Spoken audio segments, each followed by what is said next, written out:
Blizzy King. You're now rocking with Uncle D. Blizzy King.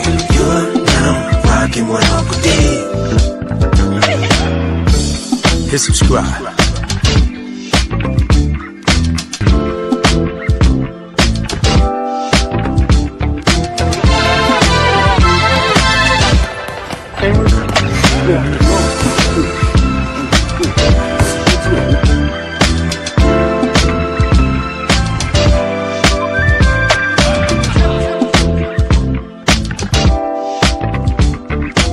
Subscribe to my guy, Uncle D. Tell him Big Bass sent you. Spurling. I'm an attorney here in Houston, Texas, an advocate for black men, largely because I am a black man. I'm a black father, I have black sons. Hey man, I do what I do.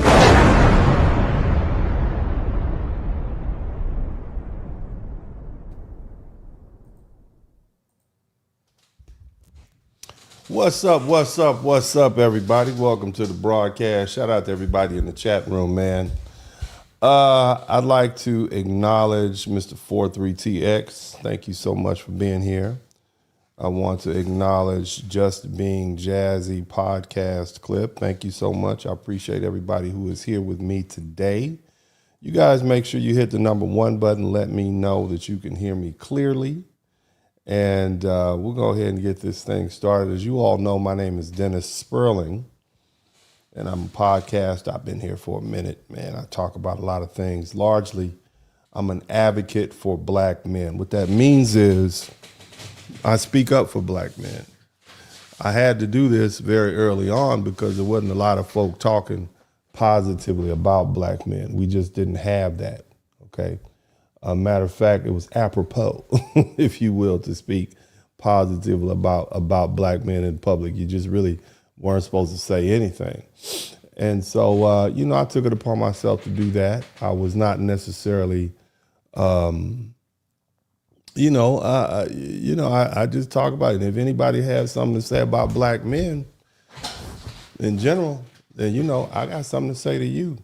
Now, as of late, I would say since the election of Donald Trump, the racial tone has changed significantly here in the United States. And it is, I would suggest anybody who's involved in anything related to advocacy for black men recognize that it is it important that we protect the entire group. Now, black men and black women, and I'm talking about FBA, shout out to all my FBA brothers and sisters, we have our differences. We have our differences of opinions. But at the end of the day, when we're dealing with outsiders attacking us, outsiders calling our entire nation dirty. Somebody type dirty in the chat room. Somebody type dirty. Can I get some? Let me come back and say it again. Somebody type dirty in the chat room. They said we were dirty. Dirty. Somebody type dirty.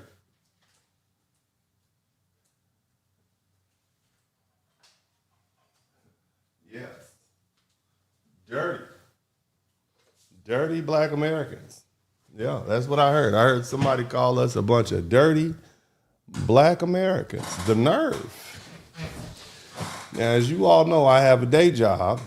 I'm an attorney. I practice law. And so I really couldn't come up in here this week. I had stuff to do, okay? I had business to take care of. I got cases to litigate.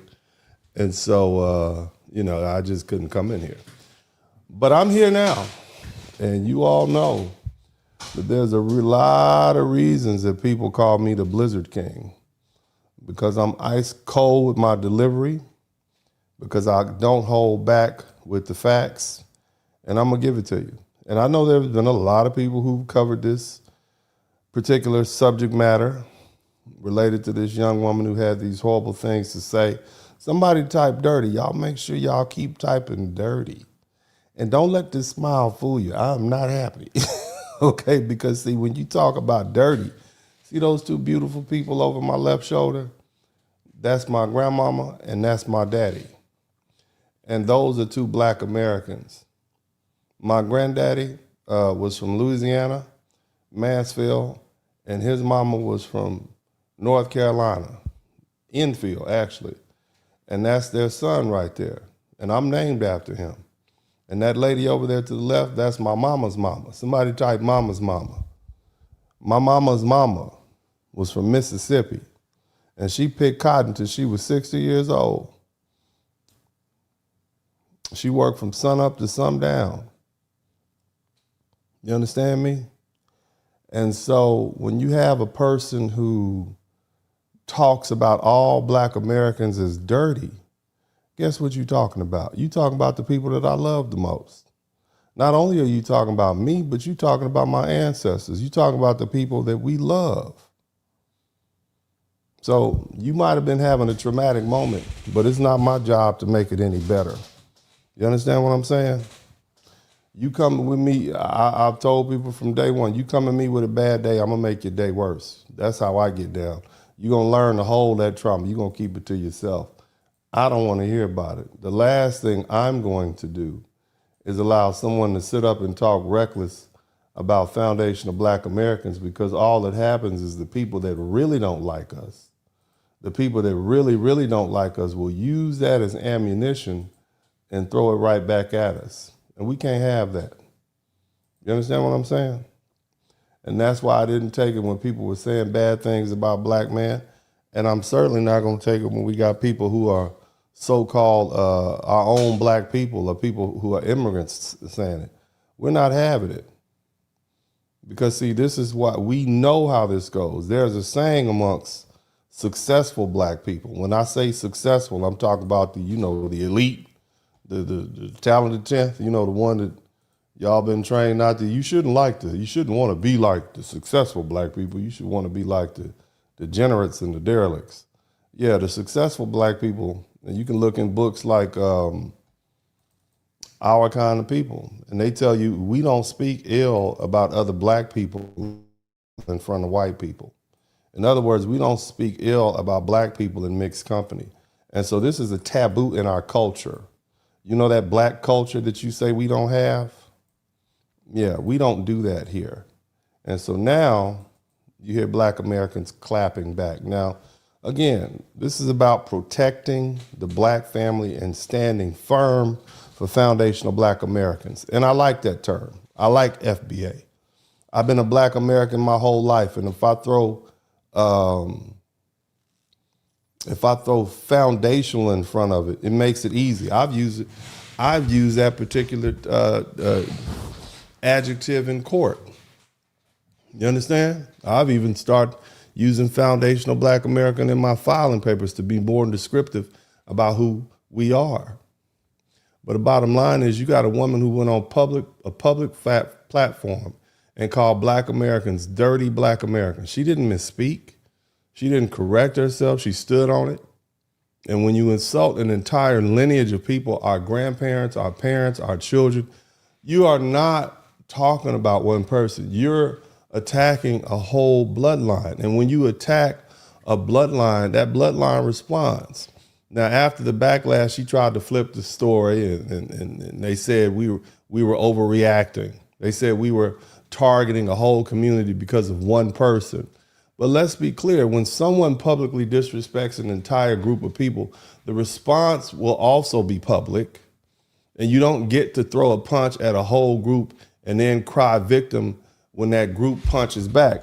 That's not how bullying, that's not bullying, that's accountability. And instead of correcting the person who made the comment, you got many people who rush to minimize what was said and criticize our reaction. And they tried to shame us into silence.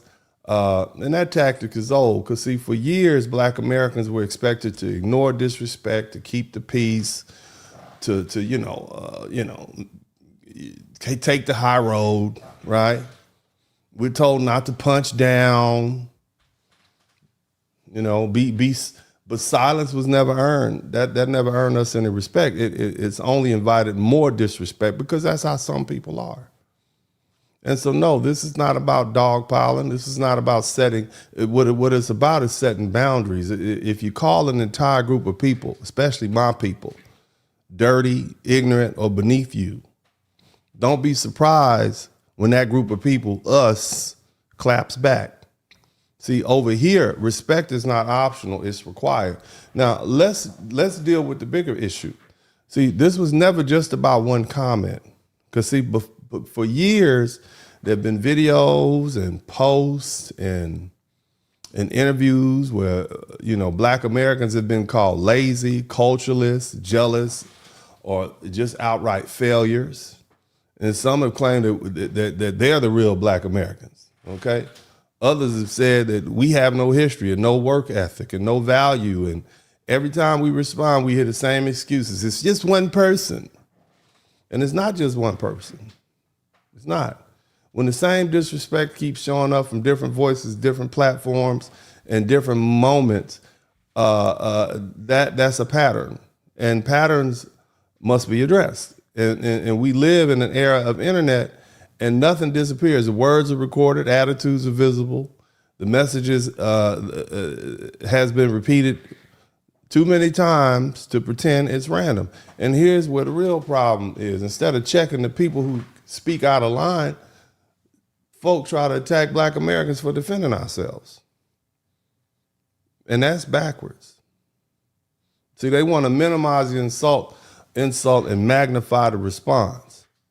Okay? If unity is truly the goal, then respect must come first. You can't build unity on top of contempt. You can't demand solidarity while openly disrespecting our people whose culture shaped the very space you all occupy. Foundation of Black Americans built the culture, the movements, the music, the civil rights, the progress, the institutions in this country. And we did it through struggle, we did it through bloodshed, and we have nothing to be ashamed of, and we have nothing to apologize for. And we're not going to accept being talked down to in our own homeland.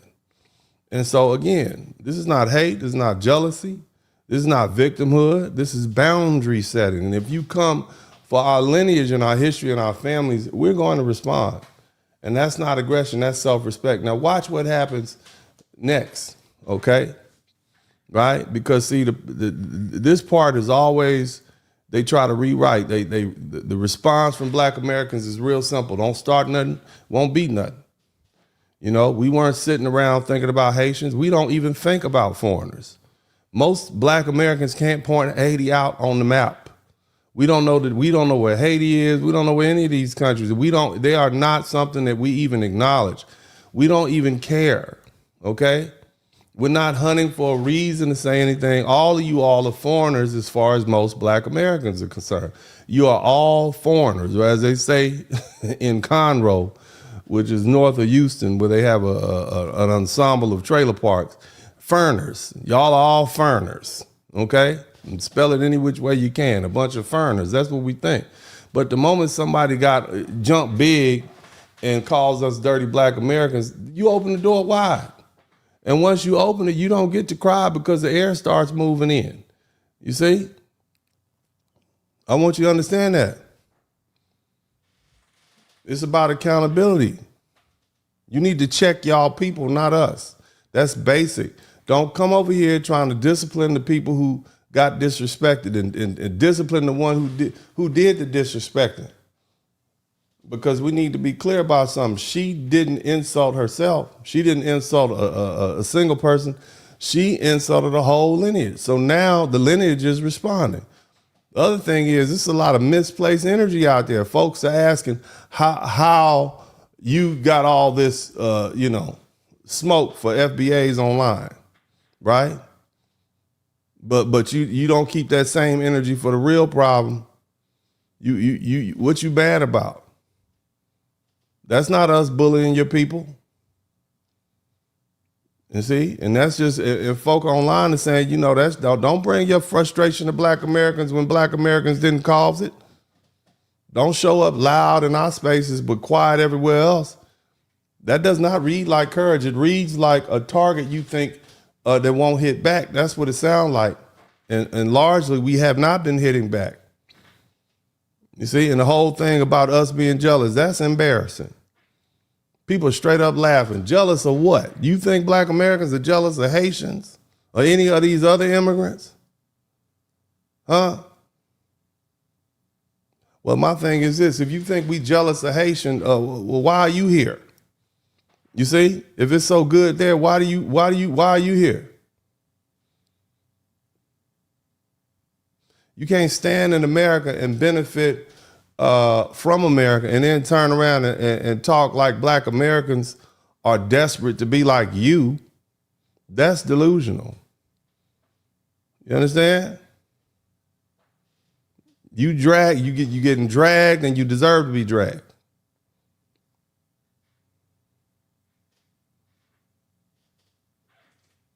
We don't even talk about Haitians like that. We don't wake up thinking about Haitians. We don't sit around obsessed. The only reason Haitians are even being discussed is because somebody brought up FBAs first on a public platform, calling us dirty Black Americans. So no, it's not hate. And it's not dogpiling. It's a reaction. It's retaliation. It's self-respect. And see here, and then here comes a predictable deflection. Every single time, instead of keeping the focus on the woman who went on the podcast and disrespected Black Americans in front of millions of people, they want to flip the script, right? Why y'all bashing Haitians? It was only one person. Y'all must been wanting to say this. And see, that's a con. That's a hustle. That's how they try to turn the offender into the victim and the response into the crime.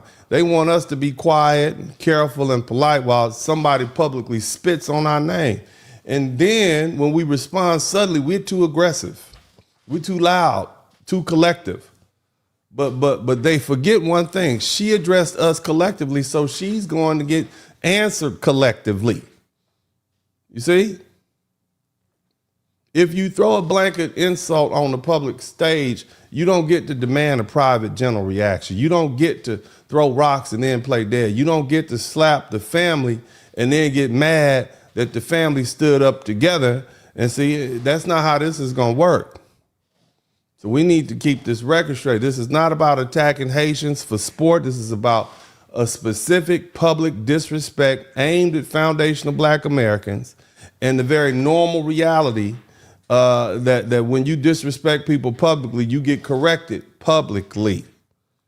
And if you can't handle the clapback, then tell your people to stop clapping first. Now, I'm going to let y'all listen to some of these videos because people got a lot to say. Y'all hit the #1 button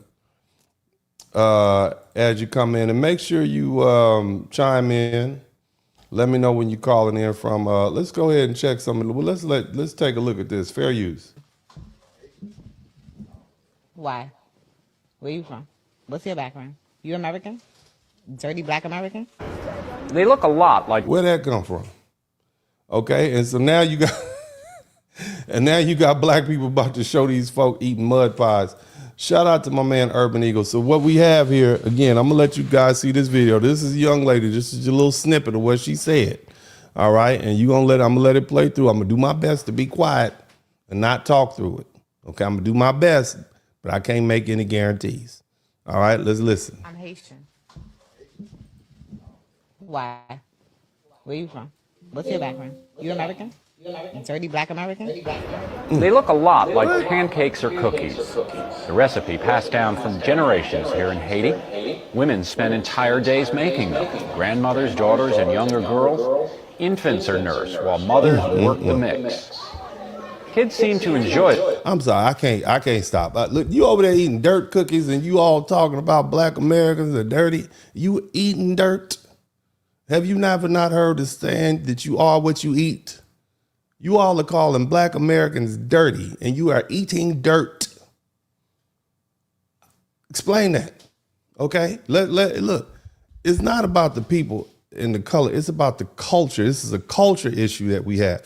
We have our own cultural defects in Black American community, but what you don't hear us doing is talking about other Black people because that's not what we do. Black Americans unify on our ethnicity, which is our race. You will not find us teaming up against a group of Black people for any other reason other than y'all have picked a fight. Y'all done poked a bear, and you should never have. Do you not know the best comedians in the world come out of Black America? And the idea that you all would call us dirty black Americans and you are over there eating dirt. Let me let this video finish. Enjoy them, at least when our camera was around. But these patties, known as bonbon terres by the Haitians who eat them, are a grim reminder of just how poor this Caribbean nation is. They serving dirt pot pie in the restaurant. Oh, come on, man. Come on, man. Why would y'all even open up the door for black Americans start examining you? Do you not know that here on Al Gore's internet, all they got to do is Google Haiti and this is what's popular? Why would y'all do that? I can't stop this. I can't stop this. Nobody can stop it. Umar Johnson can't stop it. Farrakhan can't stop it. Nobody can stop this. You all got to watch your mouth. We wouldn't even known about this. We was like the dogs and the cats are safe. And now the dirt is not safe. Now the earth is not safe. You all are over there eating the earth. That's what, look, we look at Google Maps and we see on the Dominican Republic side, they got these beautiful lush trees and all this beautiful landscape. And then when you look at the Dominican, look at the Haitian side, it's just, they took all the trees. What happened to the trees? So y'all eating the dirt and the trees, y'all gonna end up in the Atlantic Ocean, you're gonna eat all the dirt. Damn. Why did y'all get us started? I'm not laughing, and I don't want anybody in this chat room to laugh. These children over here eating dirt, and y'all call us dirty. They're eating dirt. You've been eating dirt, what they call them, bonbon pies. That's what, and you serving them in a restaurant like they supposed to be delicious. That's dirt. Eating dirt. Hey, granddaddy. Hello. You didn't even touch it. Man, that's bad. Mac and cheese. Stop at Sonya for mac and cheese. Right. And so this is a black family. This is the cookout. This is the notorious cookout we eat mac and cheese. If I ever find out that somebody put dirt in the mac and cheese, I'm leaving. I remember I was a little boy, and my grandma's friend from church came over. You know, I like to eat. I still like to eat. And so I saw my grandma sitting in her big chair, a big Barker lounge chair to kick back and put her feet up, you know, in front of the TV with the wrench in it. And, and I noticed she wasn't eating her friend's food. She said, no, just give me a little bit. But I got me a big plate. And I went on back to the back of the house. We had this long row house. And I got me a plate and I went to eating food. And I brought it straight back. It was too much salt, and she must have confused the salt with the pepper, the sugar, whatever. And she brought it. Looked delicious, okay? But the minute I didn't see my grandma eating it, I should have knew. If I ever hear that they serving dirt pies in the restaurant, I'm not going in. I understand now why Haitian cuisine is not at the top. I mean, I would think you all are part French, right? Y'all the black French people. And now I see why. I'm just saying. Look, I got love for you, baby. I don't even know nothing about y'all like that, man. But you call us dirty black Americans. How dare you? How dare you call us dirty? Y'all eating dirt. And this is what we eat. Somebody type mac and cheese in the chat room. Somebody type mac and cheese. She's serving the mac, okay? Y'all don't walk past her. With gloves on. They got gloves on. They got gloves. That's what it is. We don't want no dirt. Yeah, you gotta come when you They couldn't go. We ain't walk over. The auntie cooked on the grill. Hey y'all, looking good. Thank you, baby. Right. Yes.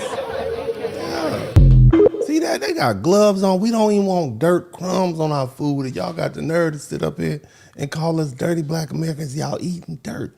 Now we have something called mud pies, but it don't have no mud in it.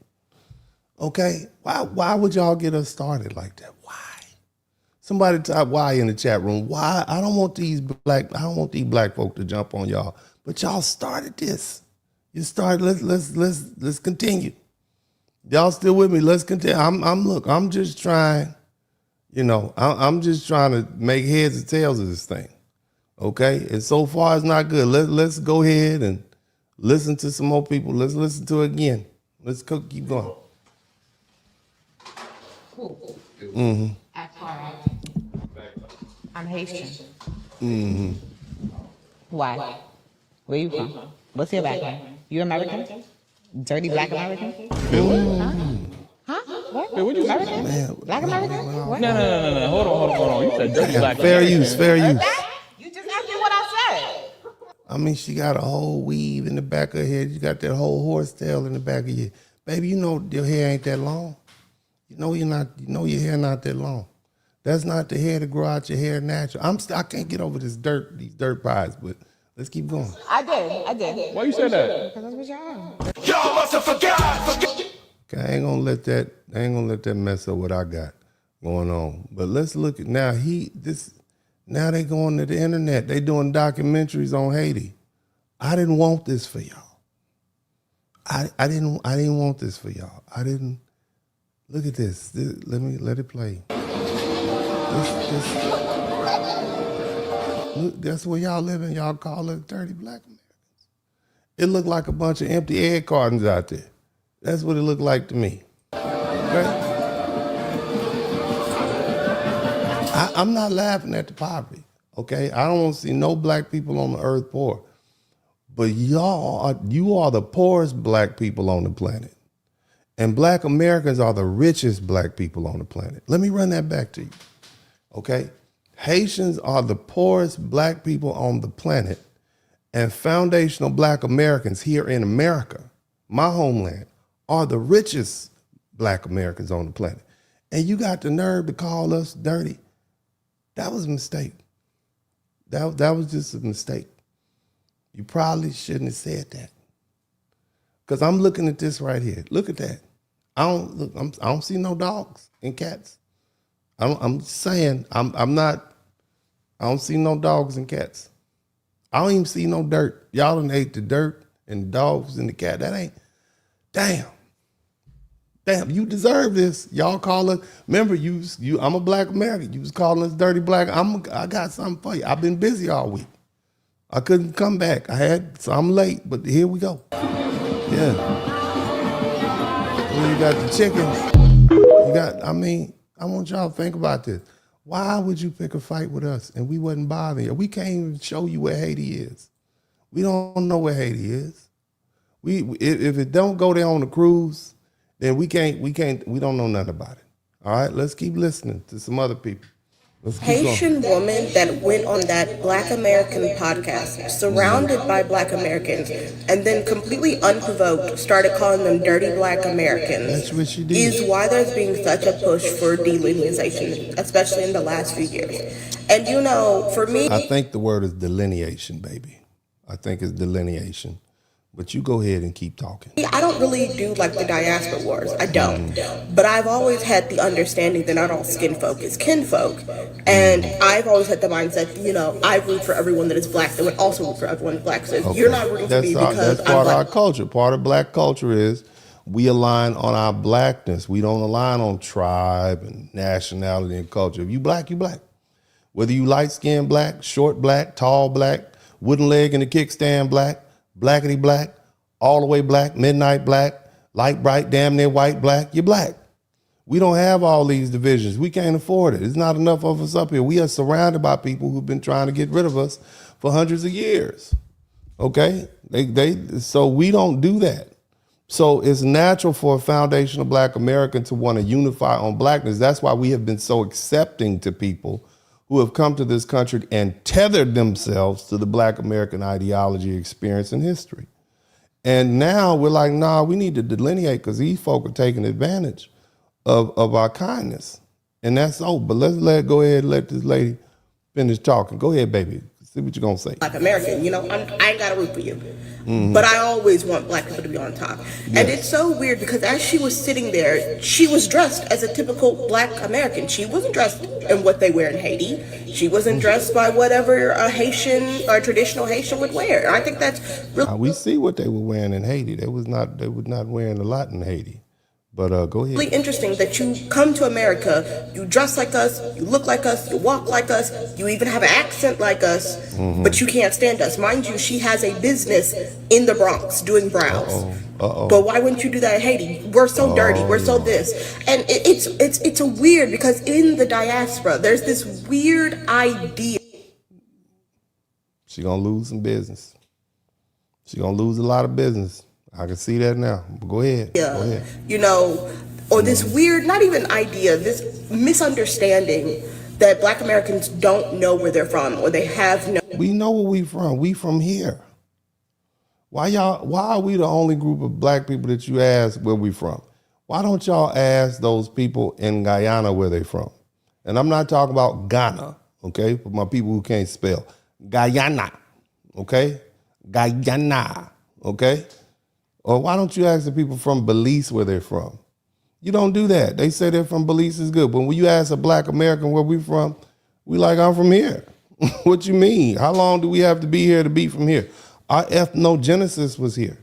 In other words, our ethnicity arrived from here. Yes, we are of African descent. I'm not one of these people who's going to sit up here and tell you that we're not of African descent, but we're not African.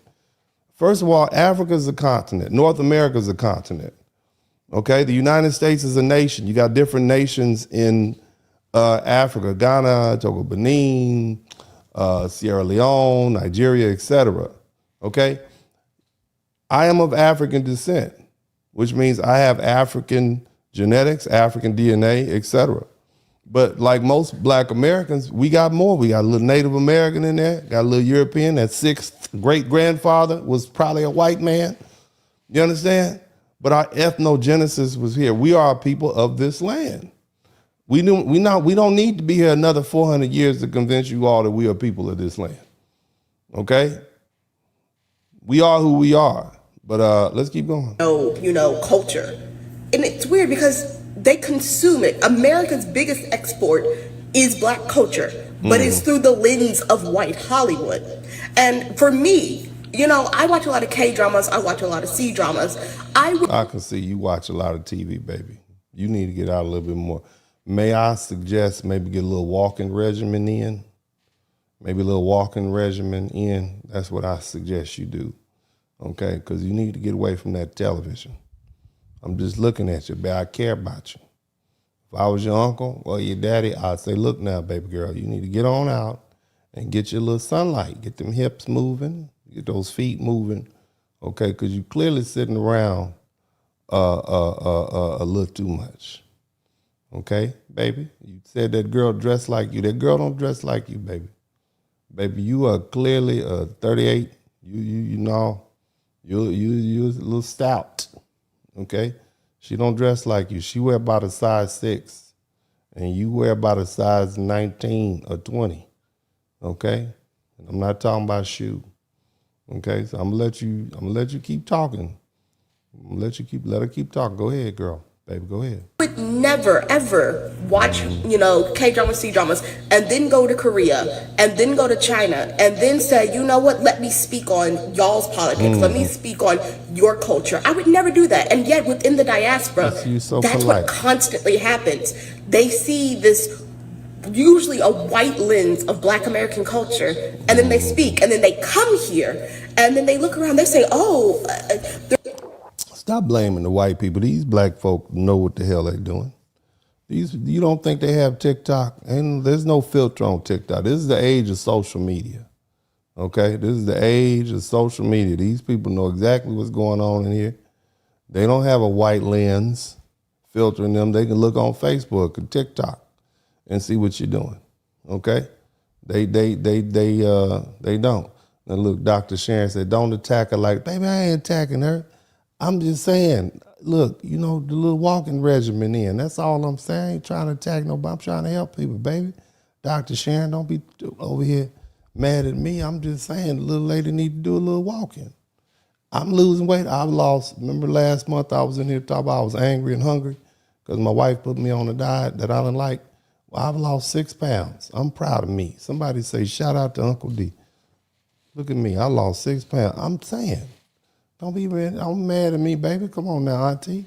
Auntie Sharon, let's let the little lady finish talking. There's all these programs, there's all these this. I don't understand why you can't get ahead. Meanwhile, the programs that you're utilizing was made and given on the sweat, the tears, the blood, and even the lies of Black Americans, the very people that you claim to hate, the very people that you have no problem,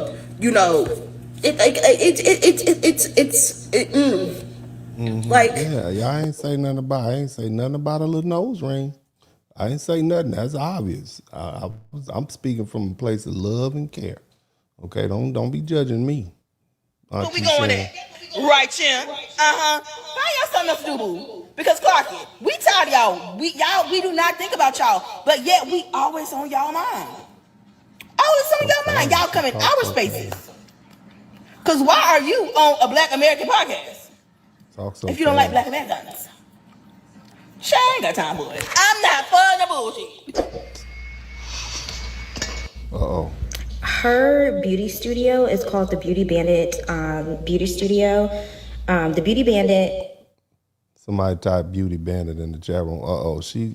I don't know if you can dox me. It look like you trying to dox this lady. I don't want to have no parts of this now, ma'am. I'm not trying to get involved in all this doxing. I'm going to fast forward you. Y'all want to go over there and get your eyebrows done anyway. Get you a good mud pie and some Crayola and chill out. I'm not going to let y'all dox this poor girl. She need more help. Let's see what this other one got to say. Called the Beauty Bandit. She's a brow artist. I'm going to let you dox it. Let's go to come and sit on somebody's couch and call them dirty Black or dirty and Black. I don't know what world you're coming from. So be such a classy, elegant type of that don't give that. If that's the persona you was trying to give, it didn't give that. It didn't give that. It gave you feel like you're superior, and we're all trying to figure out why. Because if you don't like or not fond of Black dirty Americans, why are you sitting on a Black dirty American couch trying to get a Black dirty American coin? Damn, y'all really, I ain't say, this is not me saying, you telling me, y'all mad at me for telling the little lady she need to get a little walking regimen in. Why don't you be mad at these people talking about these Haitians? When they corrected you on there or brought that, they like, why you say that? You got the nerve to sit there and be apologetic and act like what you confused as to why they felt like that's insulting. You can't walk in nobody's house, podcast, job, whatever of theirs and call them no type of dirty, you weird ass. Ma'am, you got I've been bleeping out some of this language. I've been bleeping out somebody type family friendly in the chat. And you ain't finna call nobody dirty and Black and then expect them to pay you. Stupid ass. If you don't like it here so much, if you think you're finna be here and why'd y'all get them started? Why did y'all get them started? Those motherfucking people, then take your ass back to Haiti where you feel like you more superior. We over here fighting for all Black people rights. Right. And you over here trying to separate within the Black culture, and that shit is just ironic and weird. That's right. You sat here and said, oh, because it's my experience. It's what I experienced. Somebody need to rub her shoulders. She's stressed. She need a little, you got to get, she's stressed out. See how she tight right there? She ready to fight. You can't, I don't know why y'all got them started like this. You can't say that. Look, you can't say, I used to call Black women lovely ladies when they would do something. They was mad at me for calling them lovely ladies.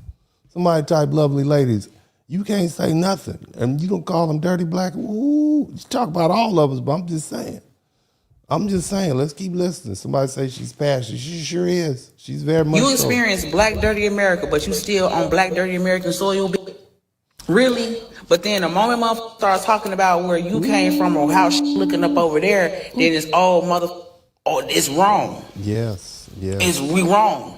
And the crazy part is, I really feel like if that was a Black woman's podcast, you probably would never got away with calling nobody no Black dirty American. Yeah, like the brothers had to hold back because they couldn't lay into it like they wanted to, because otherwise they look like bullies and so on and so forth.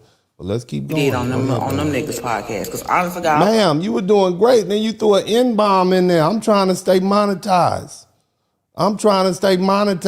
You can't drop the N-word. Darn it, we were doing great until she dropped the N-bomb up in there. Speaking of N-bombs, I need you N-bombs to go ahead and subscribe to the channel. I'm about 150 people away from having 95,000 people. I need you all to go ahead. Let me see where we at.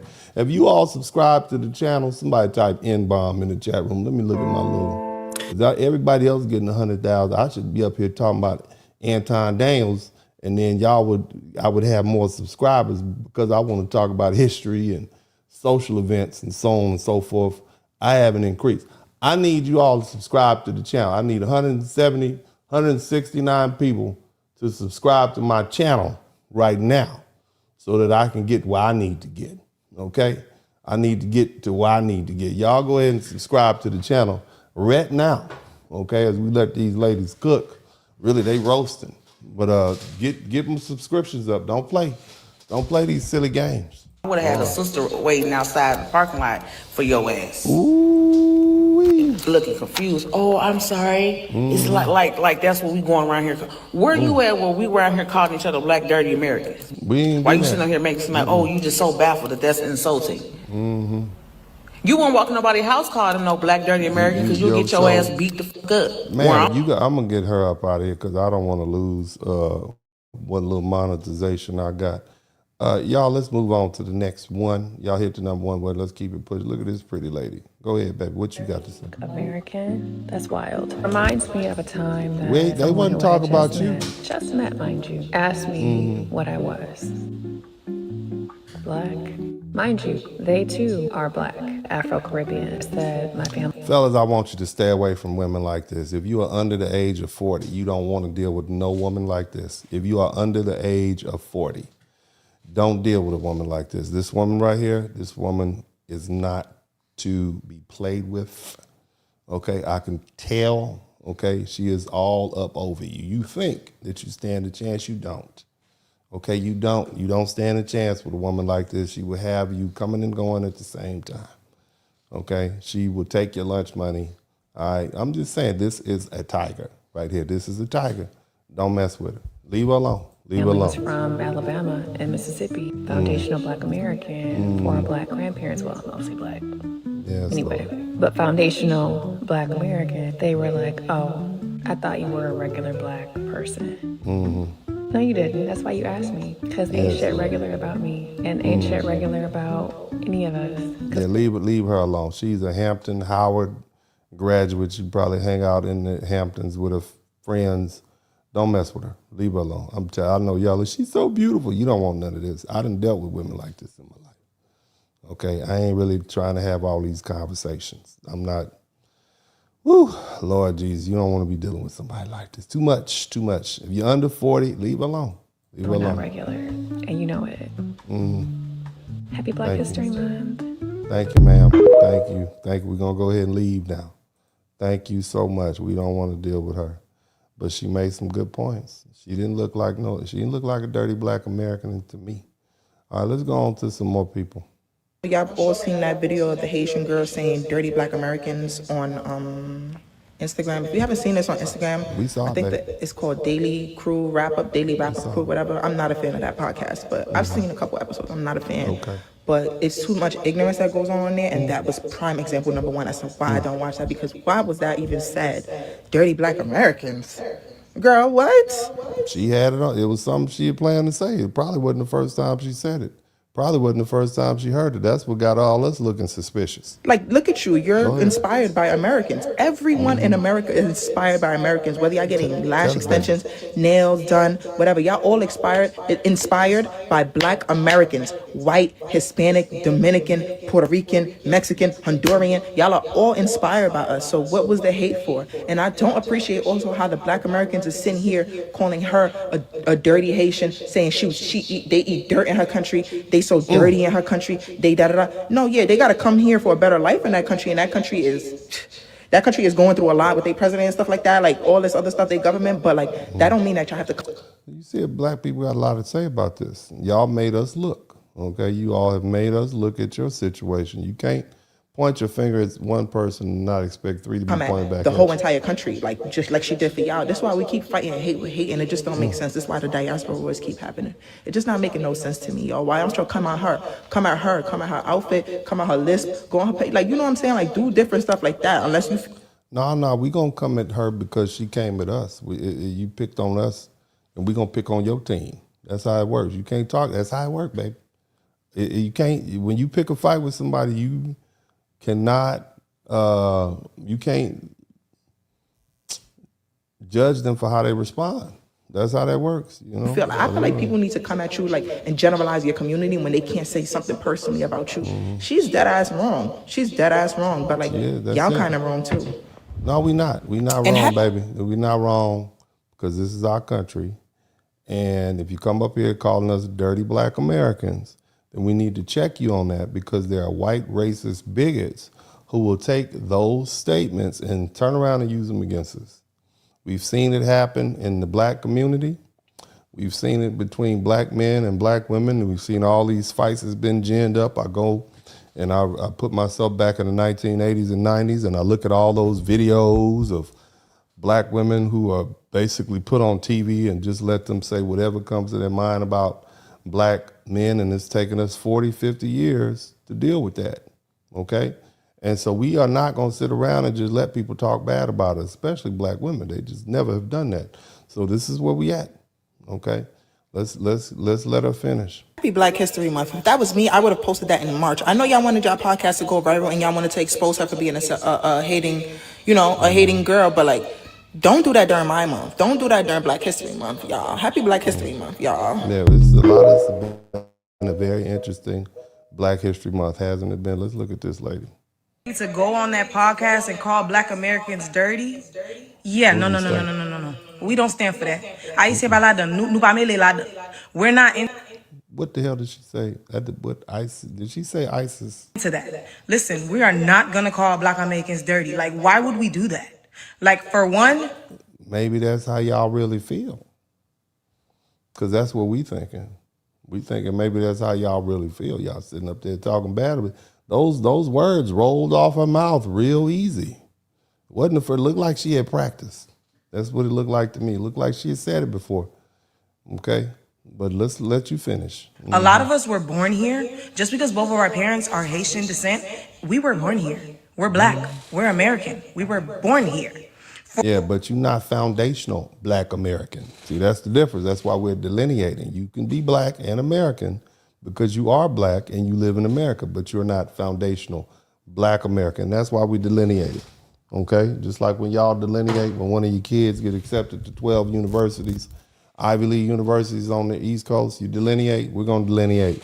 For you to actually open your mouth and agree with the fact that you called them dirty is sickening to me. You saying it too much. Why you keep repeating what she said? You keep saying dirty black. Why you keep repeating that? Look like you enjoy. It's like when a white man saying, you shouldn't say the N-word, and they keep saying the N-word. The N-word's a horrible word to say. These N-words you shouldn't say the N-word is bad. You saying it too much. Seemed to me like you might be doing a little trolling. Seemed to me like you want to say it too. And you're saying it. That's what I'm just saying. I'm saying somebody type suspicious in the chat room.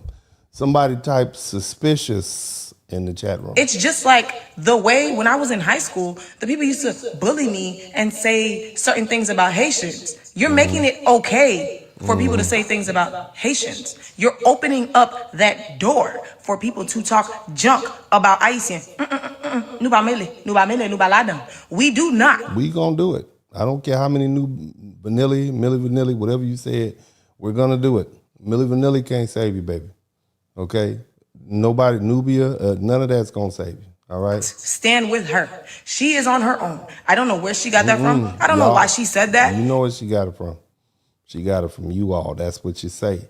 That's what you've been saying. This is not the first time. Just cut it out. We know what you're doing. On a podcast that went viral. I don't know what's wrong with Shorty. She might have hit her head before she walked up in there. No, she's saying what your culture says say. That's comfortable. They're comfortable saying. That's we ain't sticking with that. I stand with my black Americans. I love my African Americans. I love my black people in general because I am a black, beautiful woman, a Haitian woman at that. I will. Don't run now. Don't run now. We capping now. We are roasting now. We are back. We are in the game. You done poked the bear. Not stand for that. No, you ain't got to stand up for it, but you gonna hear it. You are gonna hear it, baby. You gonna hear it, and you gonna need more rags on your head than that. Keep going. Woman talking about dirty African Americans. No, she said dirty black Americans. I hope this is not gonna become a thing because that's stupid as fuck. Like, we're all African rooted. There's no need for us to be going against each other like that, like that's stupid. Like, bitch, at the end of the day, these European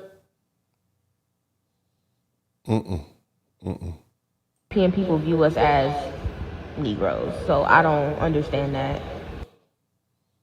Okay, baby, I really was distracted. You got the nose ring, look like a little snot bubble dribbling from the tip of your nose, and you got too much going on, baby. Let's listen to somebody else. Oh, my shit, crispy as hell. Anyways, I know y'all seen that video of that Haitian girl coming in that room with full of black Americans, and she called them dirty black Americans. You know, like that shit was funny or something. But you see Doggy Bone cut right into her ass. And these is the people that y'all think that we need to let up on? Hell no, bro. If you feel this way, why ain't your ass back in Haiti somewhere? That's what I'm saying, nigga. We gotta keep our foot on these niggas' neck, bro. Watch the language, sir. Watch your language. Like, all gas, no break. Fuck what y'all talking about. And you hear what now how we stop this? Y'all, why would you come to somebody else's country and pick a fight with them? I don't understand that. You come to somebody else's country and pick a fight with them, and then you say, oh, well, we can't be divided. You picked the fight. This is your culture. Your culture says to say these things about black Americans. You all have gotten too comfortable now that you got a few more numbers and you're saying these things, and it's not going to work out well for you. Let's let them keep talking. The delineation movement is here, nigga, and I'm going to keep my foot on these niggas' neck because our... You too many N-words, sir. I'm going to have to let you go, sir, respectfully. Just too many N-words. Just say what you have to say, and let's keep it pushing. Okay, maybe I'm in my unk phase now. Okay, I don't want to hear all that rabbity rap music. I know T.I. got a new song out. I don't want to hear none of that. Okay, just don't want to hear none of that. Sit up here and listen to some old school. That's it. Let's keep it pushing. Girl that went on the podcast and called black Americans dirty, we don't side with that. I'm a Haitian and I don't agree, and that was her opinion. It's not the majority, it's a minority, because I love my African American people. So whatever her opinion is not the same with me. I want you to remember that not everyone feels that way. So yeah, that's her opinion, not ours. Yeah, I know, but you know some people who feel that way, baby. That's the problem. See, we are not stupid, okay? We are not a stupid people, and we know if she felt that comfortable saying those horrible things, calling us dirty black Americans, that's something that you all do in your culture. That's a sentiment, okay? And all you did was just let us know, oh, that's how y'all really feel. Okay, thank you. Let's keep it pushing. Girl that called us dirty black Americans, right? The Lord must know not to bring me in that type of situation because it would have went the fuck down, right? Watch your language, bonnet lady. You at that great big old age, you need to watch your language on the internet. Okay? I'm gonna let you finish, but you watch that mouth. I want to hear all that cussing in my house. So, okay? I've got a couple of these. I can't see that. And I think I found the Instagram. Y'all track this girl down. Go on and do what y'all do. You don't hear that from me. I ain't saying do nothing. Let's hear what this brother got to say. Hit the number one. Black American dirty. Man, y'all come check this shit out, man. Where you from? What's your background? You American? Dirty black American? Wait, what? Huh? State. Wait, what'd you say? American? Black American? What? No. Hold on. You said dirty black American. You heard that? You just asked me what I said. I did. Why you say that? Because that's what y'all are. Dirty. You see me, I'm from Miami, and we got a lot of Haitians down here in Miami. And one thing we've noticed is that the Haitians have abandoned their whole culture in order to blend in with black American culture. Cosplaying till they can't even play no more. I don't understand how you diss people who you copy the most, the same people who let you into their culture. And now you act, talk, and walk like them. She's literally sitting in that chair with a wig and baby hairs. Where they do that at in Haiti at? Last time I checked, that's not what they rock out in Haiti. Do we got to show y'all pictures of how y'all look back at home? And yeah, we know. I'd like to see. It's not all y'all, But we also know that you guys do not check your own when they get to talking crazy like this. So we might as well put all y'all in one box. And this is exactly why we're delineating, because all this weird hidden animosity that y'all got for us and not for the oppressors that made you have to leave your island to come over here. Why don't they have this animosity for the Dominicans? That's what where all the Haitians at? Why don't y'all go to the DR and sit up and call them a bunch of dirty? Why don't y'all do that? You got all this energy and all this rah-rah for foundational Black Americans. Why don't y'all go try that in the DR? Somebody typed the DR was right in the chat room. Somebody typed the DR was right. I see why y'all don't have a good relationship with your neighbors. Because you all say some foul things. I'm just saying. Yeah, it's weird, bro. And especially down here in Miami. Growing y'all hair out is not a part of y'all culture. The way Kodak Black look right now, that's not a part of Haiti's culture. Remember, y'all mamas and daddies had y'all with the bald head all the way up to 10th grade. That's when you started growing wigs for real. The same way we call it cultural appropriation for white people, we probably need to call it cultural appropriation for all you other groups of non-Black Americans as well too. But anyways, y'all boys stay up top. I'll make sure y'all go check out that fella. Let's keep it pushing. Police officer, therefore let me go ahead and abide by orders. Can I do that? So what that says is Haitian mom goes viral over filthy CPS inspection footage. You all calling us dirty Black Americans. Look at this. I'm talking to a police officer, therefore let me go ahead and abide by orders. Can I do that? Thank you very much. So this is my home, and which they excuse me, I'm in the camera now, so I don't know if you want to appear. The CPS lady says she doesn't want to be on the camera. Okay, they said they wanted to see my kids. I can't open the door and let the kids run around so that you can yell at me for letting the kids run around. You understand that? Okay, so go ahead, Miss CPS, come on in. You afraid to come in? Y'all call us dirty. That's how you living. I'm just saying. I'm just pointing out something that looks. If you had a dog living in that, they would put you in jail for animal abuse. If you had an animal living in that filth, and you got your children living in there, and you call us dirty. I'm just saying, family. I'm just saying. Let's keep it pushing. Let's keep on moving. Moving right along. I do not know you. Give me a second.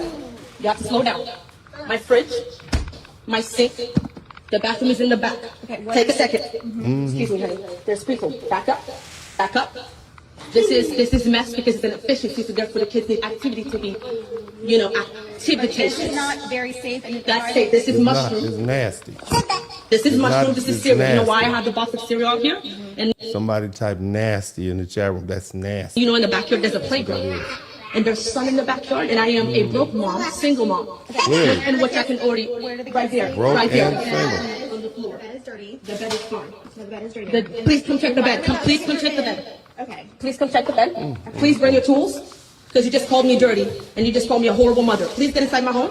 Yeah, Please get you're inside my right. home. You are. That is dirty, and you are a horrible mother, ma'am. Your house is that filth. You can't sit around and clean up. Clean up don't cost anything. That's a little energy. That's nasty. Since you got to put the spotlight on us, y'all putting the spotlight on Black Americans, we're going to put the spotlight on you. Don't get mad now. See, don't get mad now. You talked about us, all our family members. You talked about all our ancestors, and y'all get mad because Black people like, oh, hold up, wait a minute. That's not how this works. You don't come to other people's country and talk bad about the people who've been there. You're a horrible guest. That's what you are, and it doesn't feel good, does it? Well, how do you think it feels after dealing with all the racial insults and disrespect that we as foundational Black Americans have to deal with? And then we got Black people who wear our skin, who come to our country, and then got the nerve to fix their funky lips and call us dirty Black Americans and say anything. And see, it's not just the Haitians. It's the other Black immigrants too. So this is not supposed to feel good. It's supposed to feel like what it feels like. This is you going low and we going lower, because the low man wins in a situation like this. Let the video play. You just call me dirty and a horrible mother on a Monday morning or Saturday, whatever it is. Where did they shower? The shower over here, because I'm Haitian and we don't shower the way you shower. Please hold yourself. So therefore we shower right there outside underneath the sun. And we have pool days and outside days and toys in the Look at that filth on the ground over there. Look at that filth on the ground. water. And then there's a trampoline in the back. And what do we do? Army training. No, we don't use the shower. The shower is just for presentation. Because I'm Haitian and I shower outside. I'm Haitian and I shower outside. That's your culture. And you got the nerve to call us dirty. That's your culture. I'm just saying, this is out of this woman's mouth. You wanted to put the light on us, and all you did was put the light on yourself. My Bible tells me when you dig a grave, you dig one next to it, because that's where you're gonna be in. You understand? Well, let's keep going. With a box of food in which they lie, that's where they play because they're children. And I can also sleep outside as well. I can also sleep outside as well due to the fact that this is my backyard in which I pay rent for. Sleep outside. Go ahead, step outside. Sleep outside and shower outside. Well, you might as well just live outside, baby. Supervisor, and I'll get my video ready. Who hitting this? Why does this woman have 2 small children? Who is smashing this? What low self-esteem having dude hit that twice and ran up in her raw twice and gave her 2 children knowing how she lived? Who did it? I want whoever her baby daddies are. I want them to be contacted right now. And I want them to ask the question, why? Why would you ever? Because if her floor looked like that, I bet it stank up in there. I bet, you know what? That's probably a sugar daddy. She probably got about a 57-year-old, 63-year-old sugar daddy that did that. Drop off about $200-300 every month. That's what this is. Good Lord. No, they're not in daycare. They're with me in my efficiency home with a playground in the backyard and a box of food outside and where we shower outside. Please don't call your supervisor. Make it quick. I don't have all day, nor do I have all morning. Let me close the door. All that fast talking. You better calm down. Please close the gate if you can. I can do that for you guys. Yeah, this is horrible. This is horrible. These are just videos I've seen on the internet. This is not anything. This is available on TikTok. This is not me doing it. All of this is available. Let's go back to something else. I want to know what is the issue, because I'm seeing a Haitian girl, she doing an interview or something like that, and she asking him, are you American? Are you a dirty American? You a dirty American? Whoa, like what's the issue? What's the issue? I'm trying to understand what's the issue between I want to know too. Us Black Americans. What do we do to y'all? I don't know. How we dirty? I don't even know. Like, in my mind, I fuck with Caribbean people. Yeah, what did we do to y'all that got y'all so mad over here? I mean, you got ran out your own country. You should be mad at your own countrymen. That's why you're not in your country. You got ran out your own country by your own countrymen. Okay? And you come up here and got the nerve to talk bad about us. I don't understand that. I fucks with y'all. But it seemed like y'all don't fuck with us for some apparent reason. I'm like, you guys always be coming at us so crazy. We don't got no culture. Y'all don't got no culture. This is not. It's just jabs. And they say it in our country. This is what I want you to understand. They come to our country to talk bad about us. I mean, think about that. You are not even from here. My family's been here for generations. And I'm talking 6, 7, 8 generations. And you got the nerve to talk bad about us. I don't understand that. How rude. Jabs. What did we do to y'all? I thought we was cool. I thought we was one. We still one. But it seemed like it's just we separated. I'm so confused what's going on. No, it's their rude behavior and their mouths that have caused Black Americans to say, hold on a minute. We need to leave these people alone. That's what's going on. Pissing me off is this Haitian woman goes and says those disrespectful ass comments on that platform that she shouldn't have been allowed to speak one more word on. And no, I want all of these folks to get on the internet and say whatever it is they want to say, and I want you all to get your little pens and your pieces of paper and jot down and take notes. Let them talk. Let them talk. I want to hear everything they have to say. No need. This is the age of Aquarius. It's the age of truth. And we want these people to say whatever it is they want to say, okay? Because Black Americans have been living in this fictitious world that makes us think that everybody sees the world from our perspective. Just because they're Black doesn't mean they want to unify with us. It's the same thing with the Africans.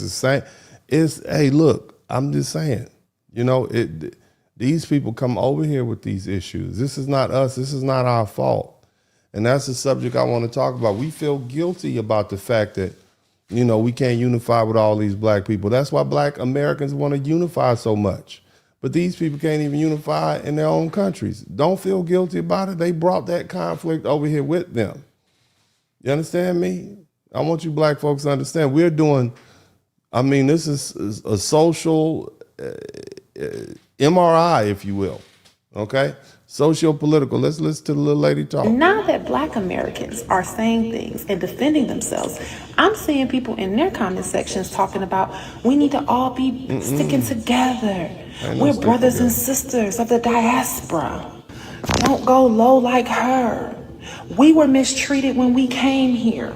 I was teased when I was 11 years old. Okay, a lot of every immigrant group gets mistreated when they come here. Whether you're talking about the Irish, the Italians, the Polish, hell, even everybody gets mistreated. Nobody is exempt from that. But it's not like they were hanging you from trees like they did the Irish or the Italians. Hell, did you know the Irish had to fight the KKK when they first got here before they joined them? So again, everybody gets teased. Why are you blaming that on us? What do we have to do with that? You know, any reason to justify them lashing out at it. This is jujitsu, them trying to reverse this victimhood thing. Let's keep listening. A lot of us said ignorant shit when we were children. But now these are grown ass adults coming over here, calling us dirty black Americans, saying that black people have no culture, and getting upset that we have issue with the bullshit. And doing all of this in Black History Month. In Black History Month. They done already took Essence Festival. Now they trying to ruin Black History Month. You hear what I'm saying, man? I'm saying it's time to delineate, baby. I'm here for it. I'm here for all of it. Let's listen to a couple more, and then we're going to get to work. I seen that video of the Haitian girl who called us dirty black Americans, right?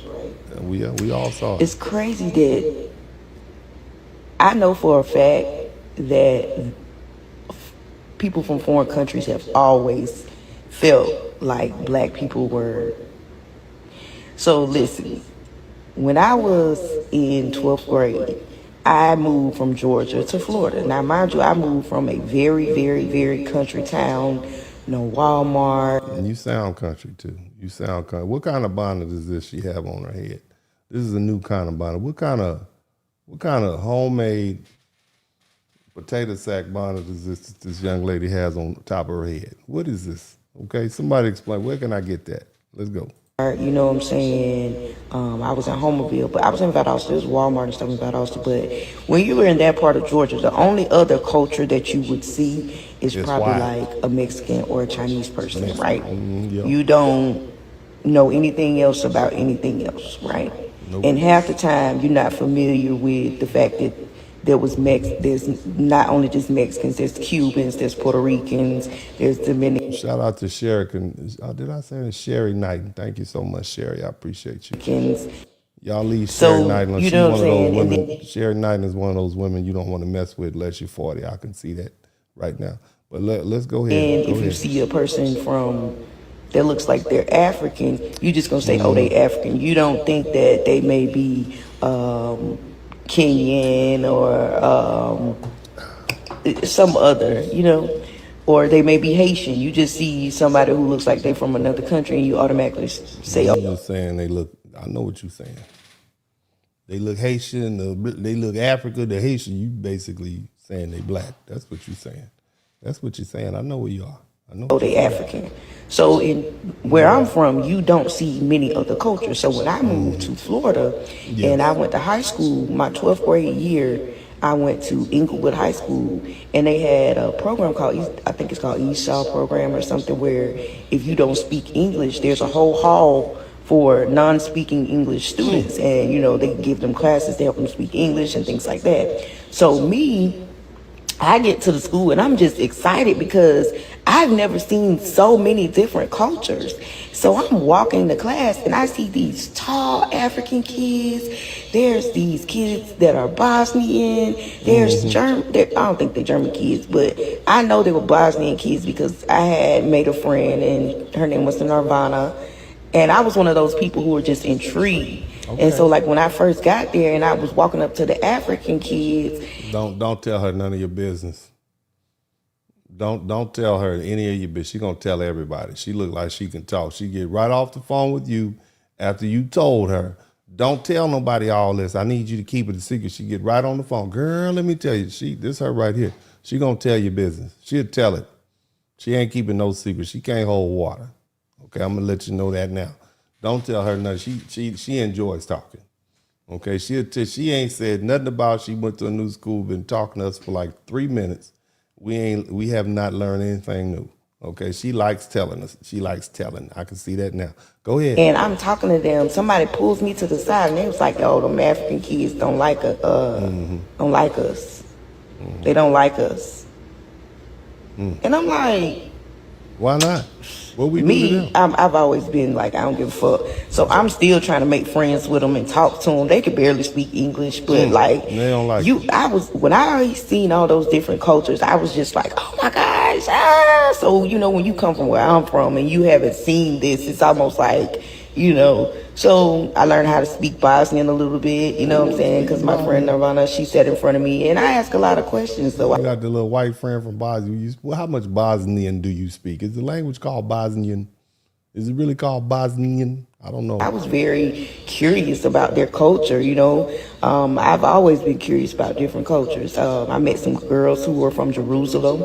I learned that they all go to military school and things like that. Like they learn. Israel, baby. They from Israel. That baby said she met somebody from Jerusalem. You mean they from Israel? Israelis all have to sign up to go to the military, even the girls, because there's people around them want to do bad things to them, so they all have to learn how to handle a rifle.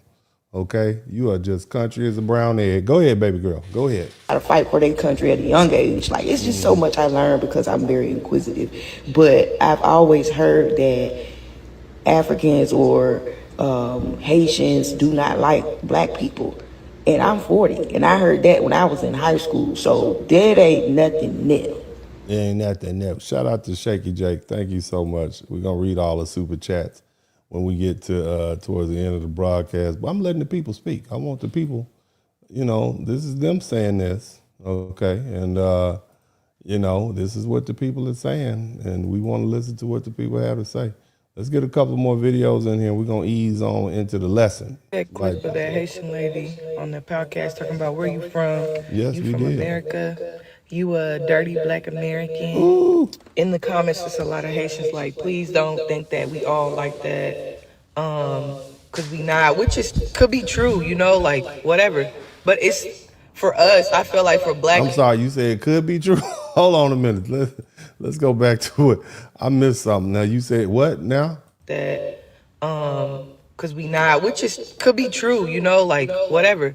But it's baby, we not dirty black Americans. You don't say nothing like we. This is why you can't let everybody speak. Shout out to Johnny Robinson. Let's keep going. Let's keep going. For us, I feel like for black Americans, it's just us.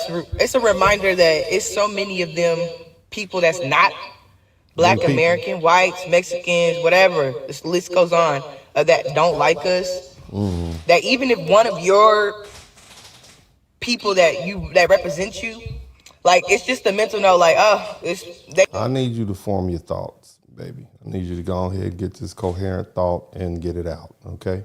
I'm gonna give you a few more minutes and we're gonna let somebody else speak. All right, you need to get that thought out. They don't like us either. Like if one's saying it, it's most likely a lot, you know? So it's just a mental note for us. It's not that we mad or like, I mean, of course we're upset and mad, but it's not like we being. You not, you just rambling. You rambling, baby. Let's get somebody else in there. Thank you. Dirty black Americans. And of course, we got the Haitians talking about the black Americans. Now, y'all seen the video where the lady was like, "Oh, dirty black Americans." We saw it. Y'all seen that video? See, my whole thing is this: I grew up around Haitians my whole life. I grew up in a neighborhood called Haiti, North Miami. All I know is Haitians. Okay, but my thing is this: forget everything she said. When you said dirty, that's where you lost me. Yeah. Do y'all understand how many times as a kid I used to go in Little Haiti and walk them neighborhoods and go to my friends' houses, and I couldn't understand for the life of me why the fuck them Haitians was so goddamn dirty in our neighborhoods. Watch your language. Watch your language, little lady. You watch your language, you little baby hairs. You watch it. You watch your mouth. Okay? You be careful. If y'all remember this, growing up in them neighborhoods, all you saw was trash on the streets. All you saw was food on the streets. You'll go down their street and see just pots of rice poured out on the street. All you see is flies and animals eating on the food because them motherfuckers did not know how to take care of it. You watch them Samuel L. Jacksons. I heard that. You're getting carried away with your language. I'm not going to let you be in here too much longer cussing and demonetizing my broadcast. Ma'am, okay? You better watch it. Somebody type family friendly in the chat room. Care of the neighborhood, didn't know how to take care of the streets. But y'all want to call us dirty? We dirty? And I could really go in on y'all, but I'm not going to do that because I have Haitian friends. But at the end of the day, y'all always coming for Black Americans. I don't understand that when really y'all come down here to be around us and learn. Technically, they come up here because Haiti is south of here. Go ahead. Our culture and be in our neighborhoods. You get what I'm saying? But the dirty thing, you took it way too far. Because one thing about it, y'all some of the dirtiest motherfuckers I've ever watch them Samuel L. seen. Talk about it. Yeah. I see, you got to understand, these white folk that don't like us, that they call white supremacists, they love seeing this. They love seeing this. This is not serving any purpose. But see, if we don't deal with it and if we don't address it, and we don't put these people in check, guess what? It won't stop. Is that the reason why different groups don't want to give Black Americans the respect that we deserve in terms of how we have suffered in this country is because when they gave that acknowledgement to another group, they took over New York and started sucking up all the Section 8, not sharing it with nobody. Now people don't got Section 8 down to the New York because y'all gave it up. Why is this about Section 8? How do we go from... Anyway, go ahead, baby. Go ahead. All to the... Exactly. Y'all are afraid that we would act like that. I fear that we may and we might. However, we never had a chance because y'all gave a chance to the... Why does she have this General Hospital soap opera music playing in the background? That's why did she pick all the music? She could have picked anything else. She could have picked anything else but this. But go ahead, baby. Go ahead. And I think that's unfair because we are foundational to this country. You know what I'm saying? We've been here for a long time. We've been here and we've been suffering. But God forbid anyone acknowledges how we have suffered, then y'all gonna have to acknowledge that we deserve the respect that comes with that level of suffering. Not to be in competition with nobody, but we have suffered. Acknowledges how we have suffered, then y'all gonna have to acknowledge that we deserve the respect that comes with that level of suffering. Not to be in competition with nobody, but we have suffered. Things have been, listen, it was bad for us in here in America. Y'all suffered from over there, but somehow you come here and you got all these, you know what? All right. So we've heard enough. Now it's time to go ahead and get to the actual meat of it. We want to go ahead and talk about, let's get the lesson in. We're an hour and 17 minutes in. It's time to learn something. And as I always tell everybody, if you learn something, I should earn something, but you don't owe me anything. I enjoy doing what I'm doing. But if you do pick up some information, then feel free to contribute to the Super Chat, the Cash App, and the past PayPal. But again, you owe me nada, okay? Now, again, I want to acknowledge all the people who've already contributed to the Super Chat, and I will take the time to read everybody's Super Chat when, I get towards right before I finish. Don't leave, okay? I don't want you to leave. I want you to hang tight. We're going to be all right. Now, this whole situation is just unfortunate, okay? It's quite unfortunate. But, one thing I'll do is this. I noticed that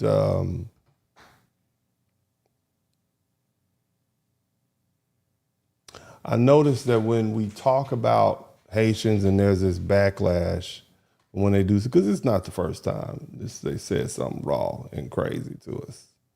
You see what I mean? You all know it's not either. Okay, and again, as I said earlier, this is not about attacking Haitians. It's about a specific public disrespect and, aimed at foundational Black Americans. And,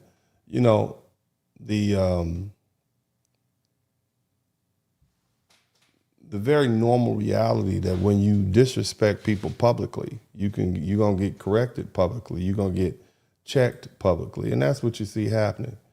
Now, you know, if you can't handle it, and keep your mouth shut. Now, I would like to address this, and I want to kind of hit this, and I'm sure nobody's hit this at all, that I often notice that when Haitians, whenever the conversation heats up, if you will, okay?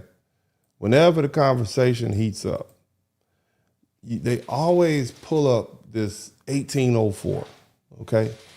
They always pull it. They use it like a shield. And I'm talking about the Haitian Revolution of 1804. It becomes the trump card, even though it predated 1804. That was when they declared independence in 1804.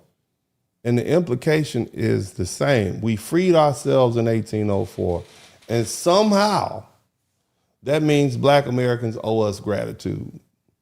As if foundational Black Americans should be thanking Haitians every time criticism comes up.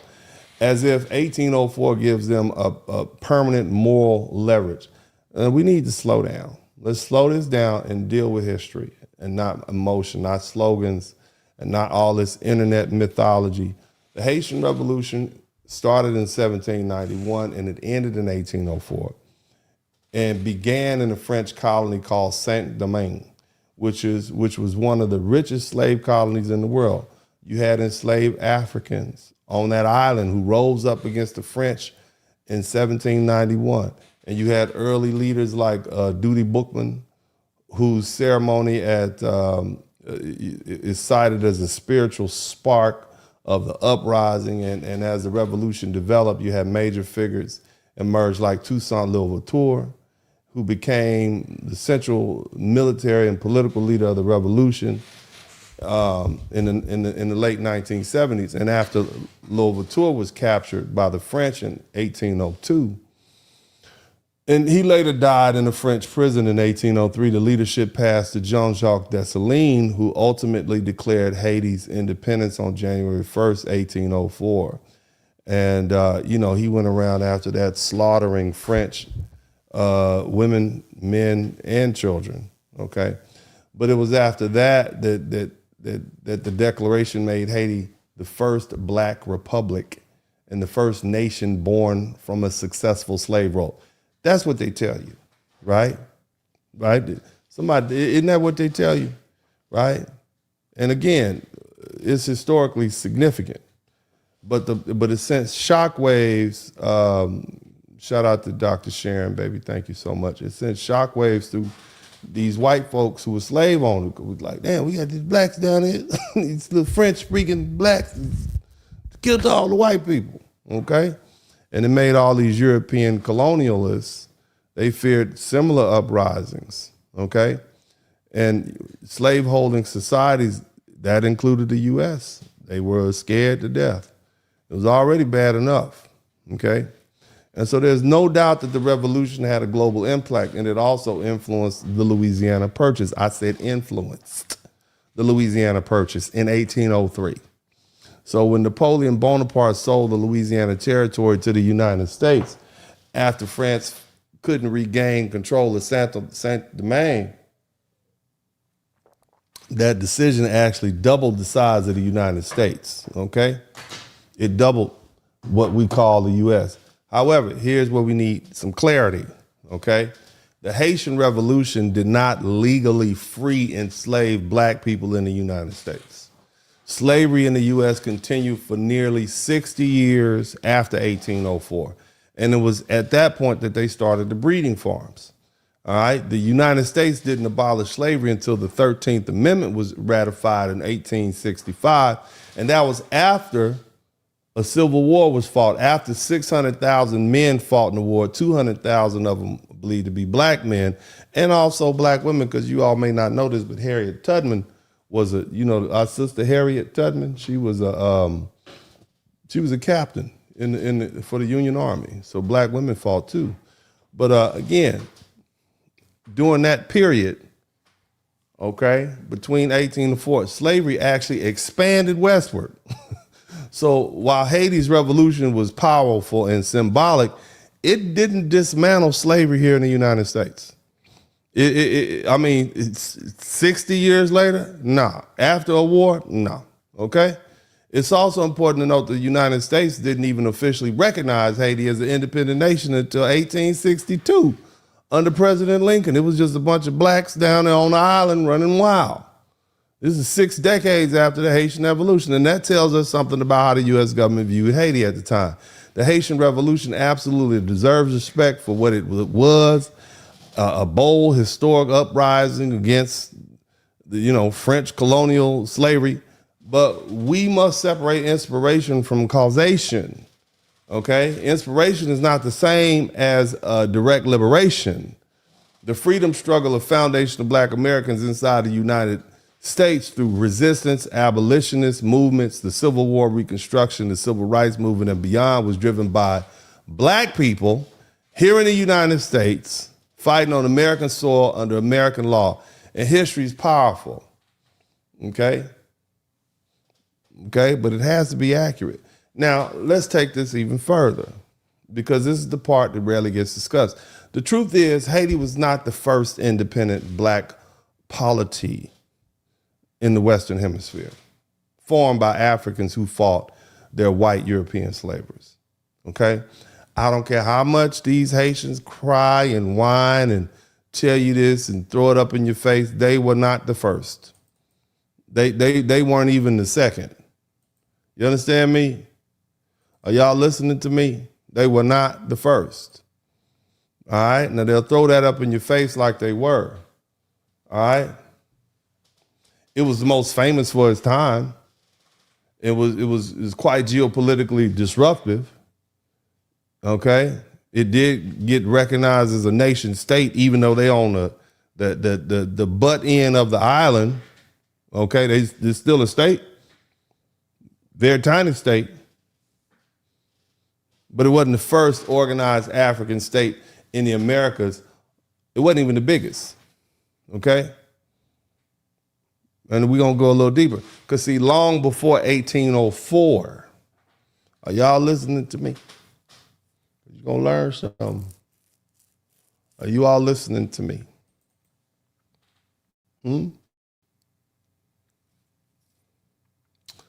Long before 1804,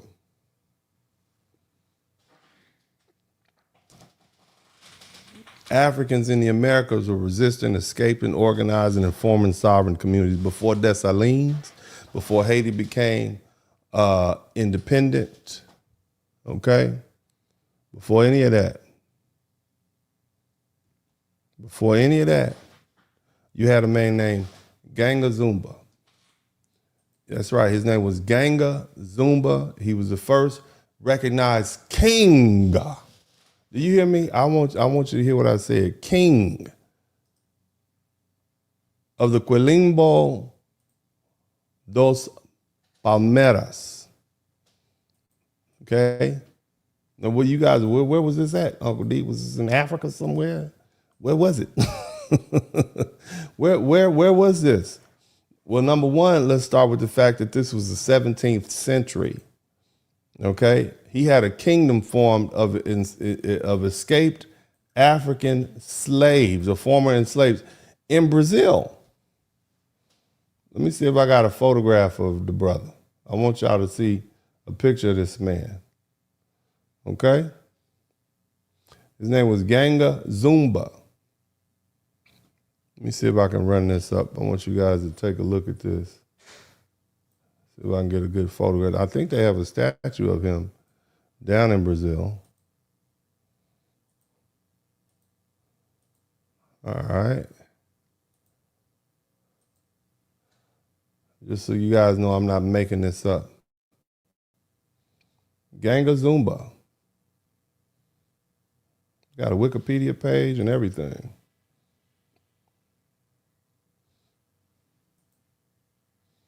All right, can you all see this photograph? I don't know if I can get images of him, but there's movies out about him. So this is not information that's not unknown to anybody. But here's the thing. And I'm going to tell you a little bit about Ganga Zumba. Shout out to Text Patrol. Thank you so much for the super chat. Again, he had his own kingdom, okay, in the 17th century.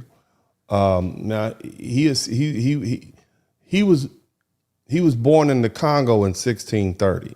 Now, what we talk 1804 to 1630. This is over 200 years before that. Shout out to Cherie. He was captured. He was enslaved. He was brought to Brazil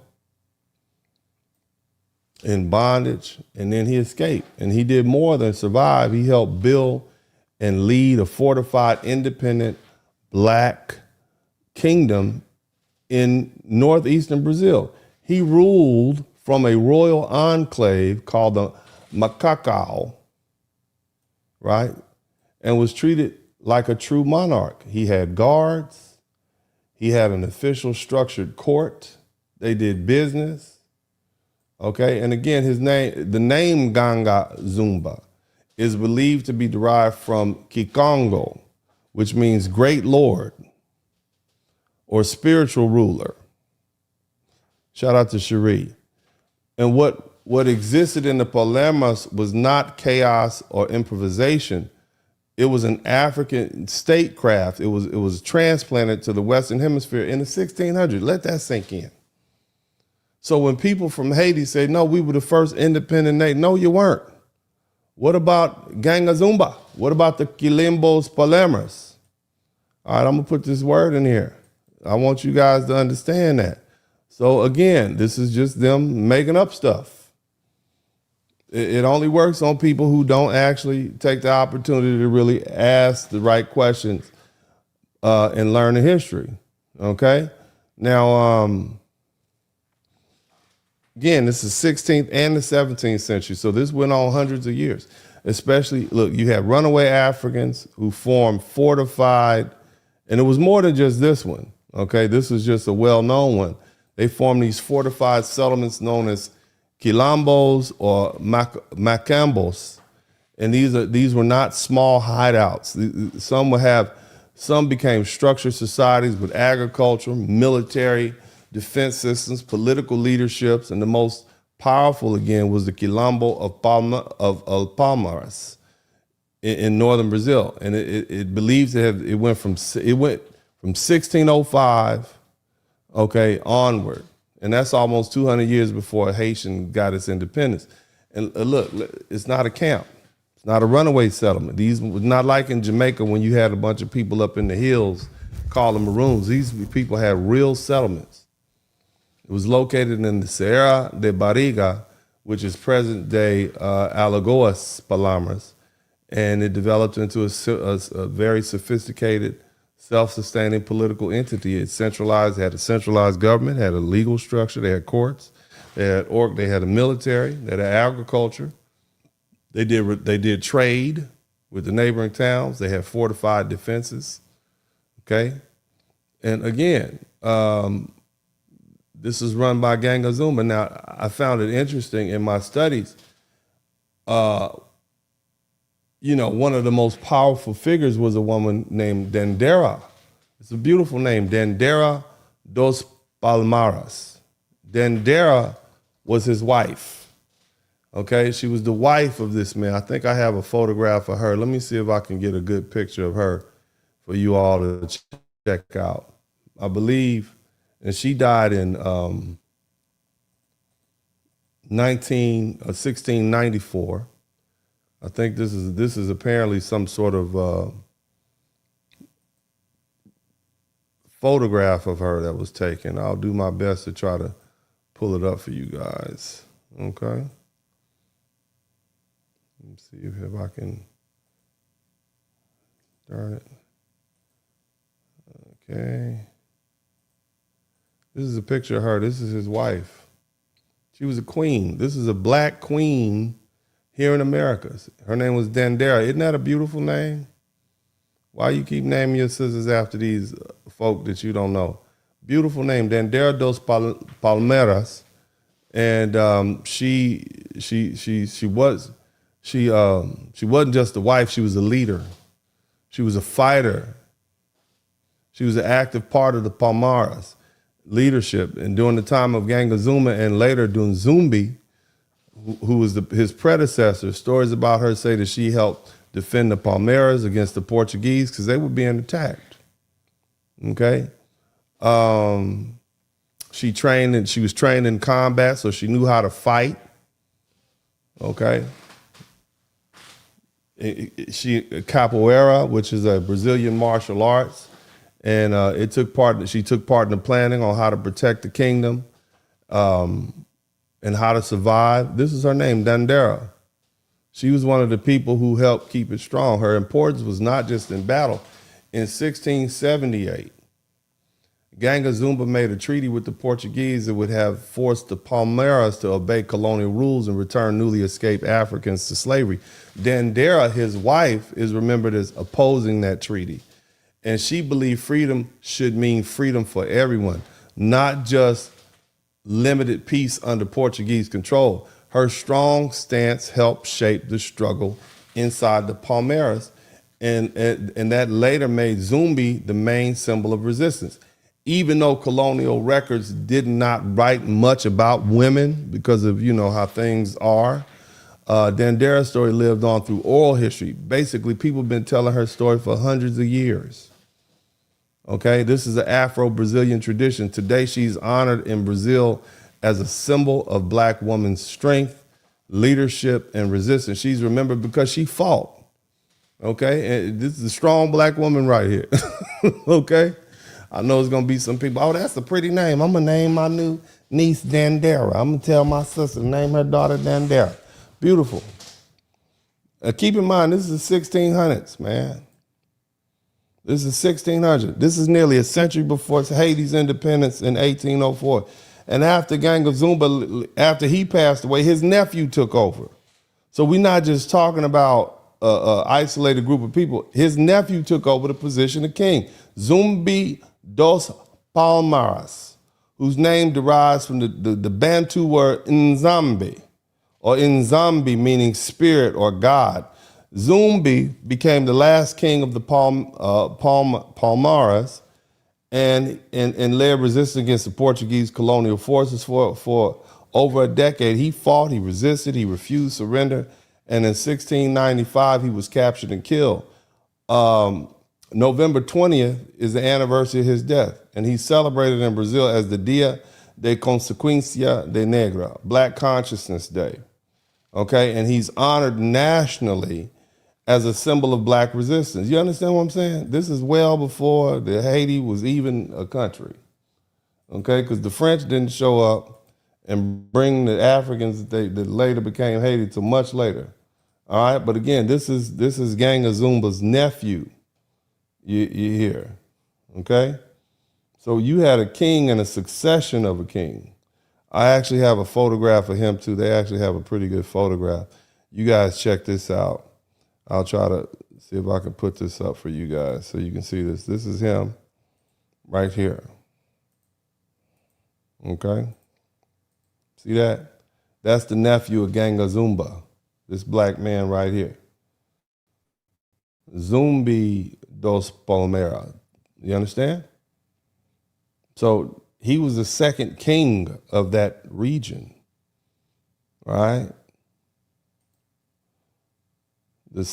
So you had not just one king with his queen, you see? They had a Black kingdom in Brazil, and it survived for nearly a century, 100 years. They fought the Portuguese, they fought the Dutch, they fought the colonial powers, they maintained political structure and military defense. It functioned as an independent African state.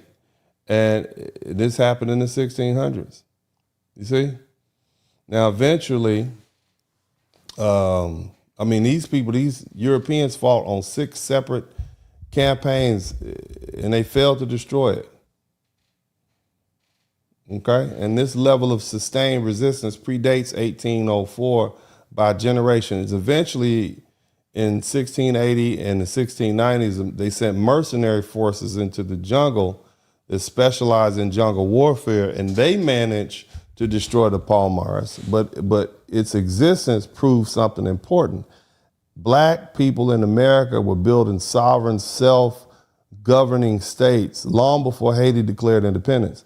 And Brazil wasn't alone. See, throughout Spanish and Portuguese colonies, you have Maroon communities that formed semi-independent Black territories. You had resistance was constant, okay? Sovereignty experiments were constant. So when people present 1804 as if it was the first spark of organized Black freedom in the Western Hemisphere, that's just inaccurate. And what Haiti represents is the first permanently recognized Black republic born from a successful slave revolution. That's significant. But it's not the first time Black folk in America fought European enslavers and established their own independent autonomous states.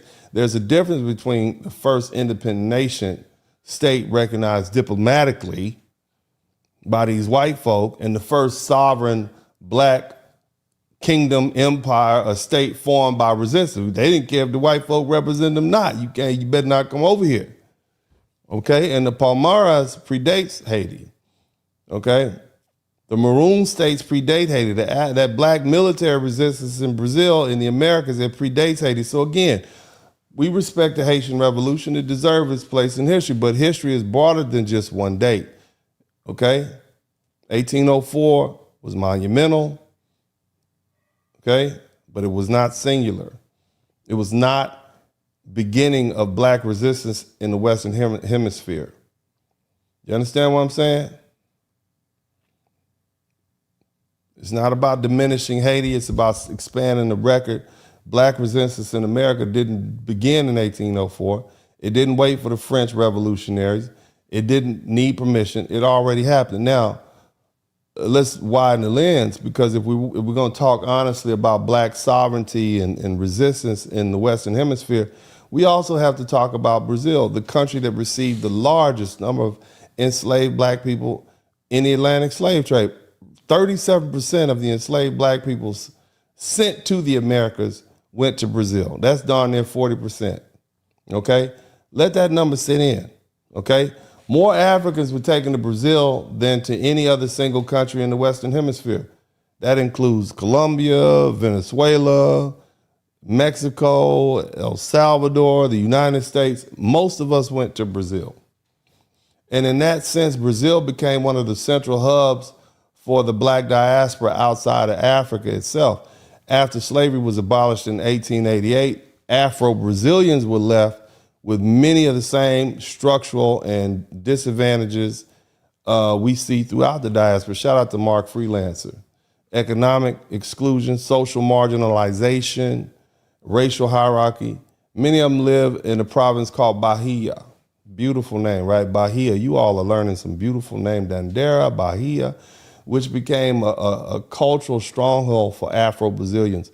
Bahia was significant, not just because of the population concentration, but because it was one of the few regions that enacted land distribution laws in the 19th century that gave Black people who were formerly enslaved people access to land, even if the situation wasn't perfect.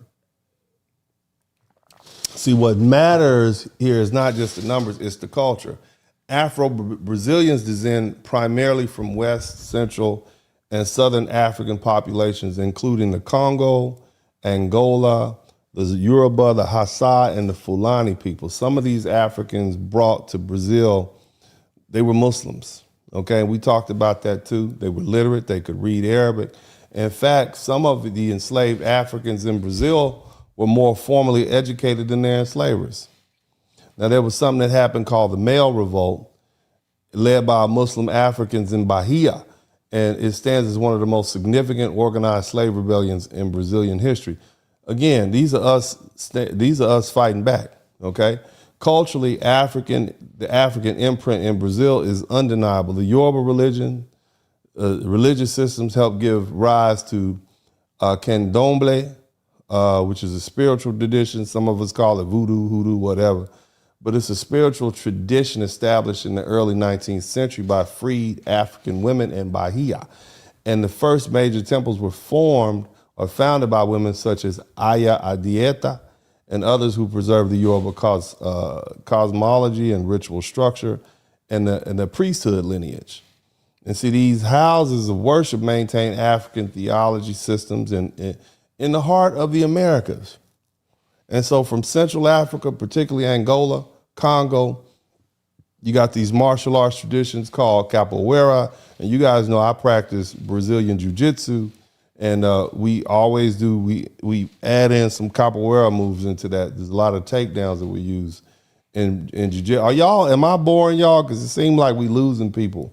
Are you guys bored? Let me know if you're bored. I can go talk about Anton Daniels and Corey Holcomb if you want to. What's that girl's name that he been messing with? Oops, I'm sorry. What's that girl's name? Mika. I don't know I don't know nothing. I don't want to get off into that. And none of my business. You understand me? None of my BI business. But bottom line is, y'all need to hit the like button and subscribe to the channel. Go ahead. Look, I need 50 people to subscribe to the channel. Because we got 890. All I need is 151 people to subscribe to the channel. What is wrong with you people? Why do y'all have me up here working so hard? Why can't you all just subscribe to the channel? You ain't paying no money. I know you ain't got your check. Your check ain't hit your account yet. I'm not asking for any money. But I need y'all to subscribe to the channel. I'm trying to get to 100,000. You understand me? Anyway. Shout out to Mike of Malice. Yeah, I need y'all to subscribe. And matter of fact, I need you all to start sharing these broadcasts and subscribing to them. And make sure you guys check out my clips that come up. Okay? Don't do Uncle D dirty. Okay? Y'all missed me last week. You see, I wasn't here.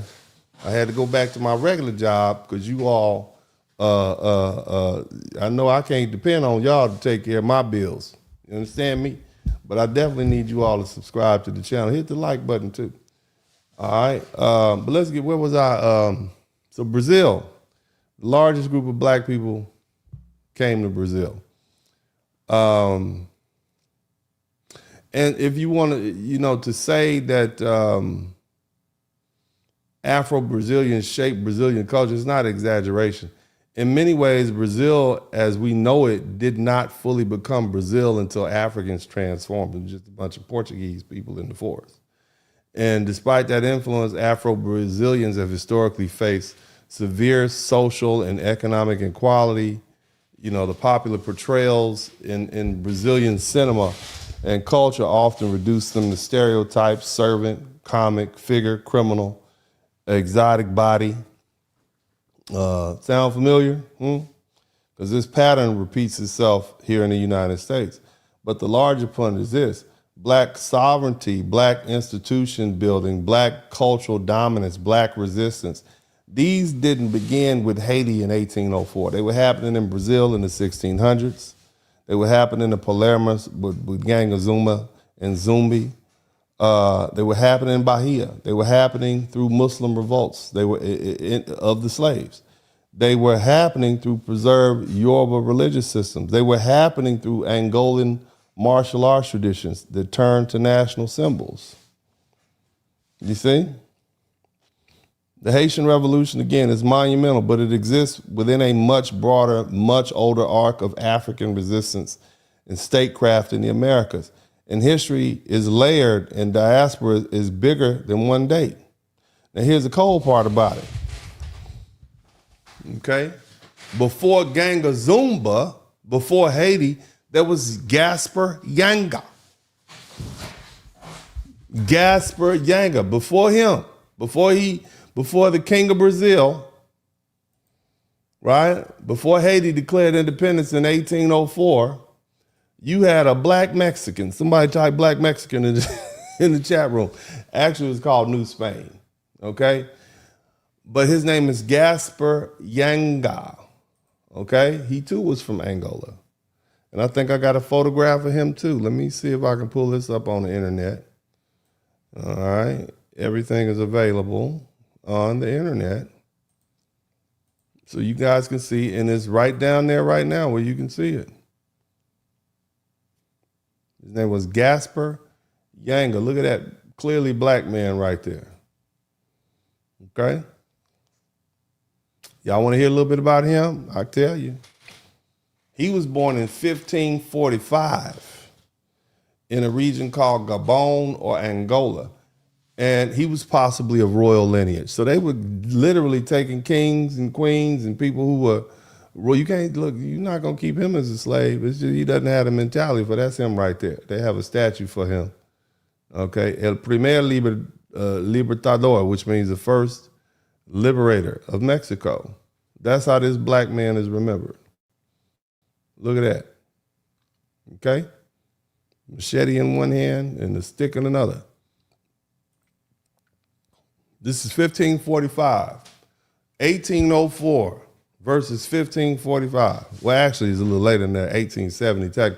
But anyway, so what happened was he was kidnapped. He was brought to New Spain, what is now New Mexico, because remember, New Spain was what we call Mexico all the way up until probably mid 1800s or something like that, early 1800s.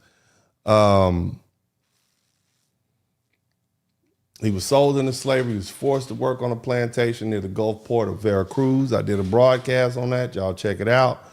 And that was one of the primary entry points for the Africans in the Americas. But around 1570, okay, so this man from about 25-year-old Ganga was like, nah, I ain't doing this. Nope. He escaped.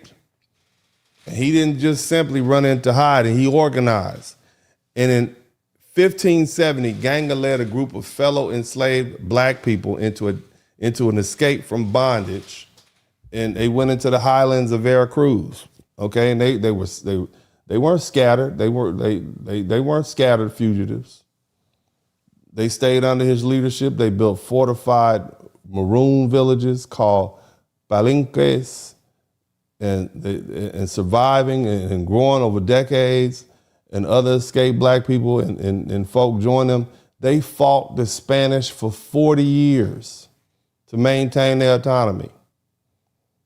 And Yanga settlement resisted Spanish colonial. They would go raid them people and take all the Spanish people's mules and gold and food. They were wearing the Spanish out. You hear me? Raid after raid. They couldn't even go to the woods. Every time they go in there, Ganga, come to it, they just tear them up. You see what I'm saying? 40 years of that. Not 4 months, not 4 years, 40 years. This is how long they fought the Spanish Empire. I want you to put this in perspective. Imagine, just pick a state, imagine some people somewhere, where my Louisiana people at? Imagine some people somewhere in Alexandria fought the U.S. Army for 40 years and nothing they can do about it. Think about this. The black people escaped from slavery. They ran up out of Baton Rouge, went to Alexandria and stayed up there and fought them for 40 years and made them quit. This is the most powerful nation in the world. Spain at the time had dominated the whole globe. It was a global superpower.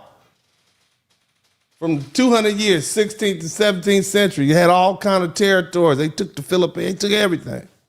Everybody's speaking Spanish. They shouldn't have been speaking Spanish. You can't speak Spanish, but they speak Spanish in Asia.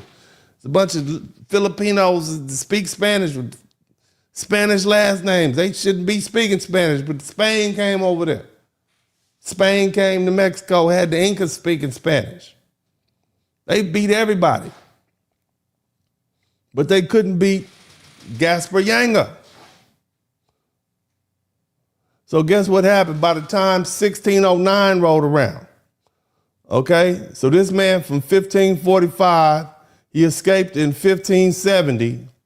So by the time 1609 rolled around, 39 years later, after this war, Spain said, no, yo finito, yo no quiero no más problemas con negro. They quit.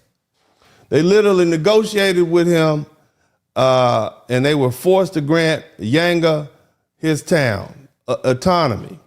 It was a free town now. It's called San Lorenzo de los Negros. San Lorenzo de los Negros. That's what they called it. It was a free town. This is 1609. It's the first free black town. It's the first free black state officially acknowledged in the America. Do you hear me? So what do you talk about 1804? What about 1609? This 200 years later. Come on now. Come on now.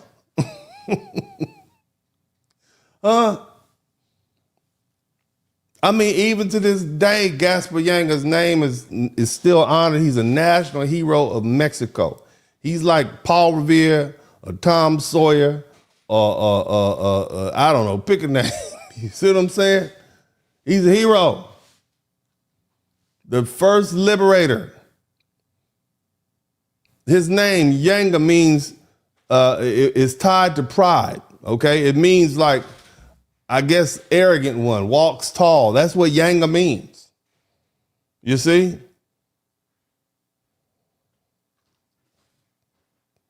I want you to understand that, man. In 1609, the Spanish authorities, they launched a full military campaign. They went to try to destroy the settlement, and his forces fought back, and they didn't surrender. They didn't collapse. After prolonged conflict, the Spanish said, we quit, let's just negotiate. And so in 1618, Yanga and his people secured a formal recognition of their autonomy.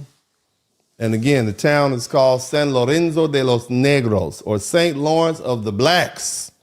Okay, I bet los negros, no me gusta, way.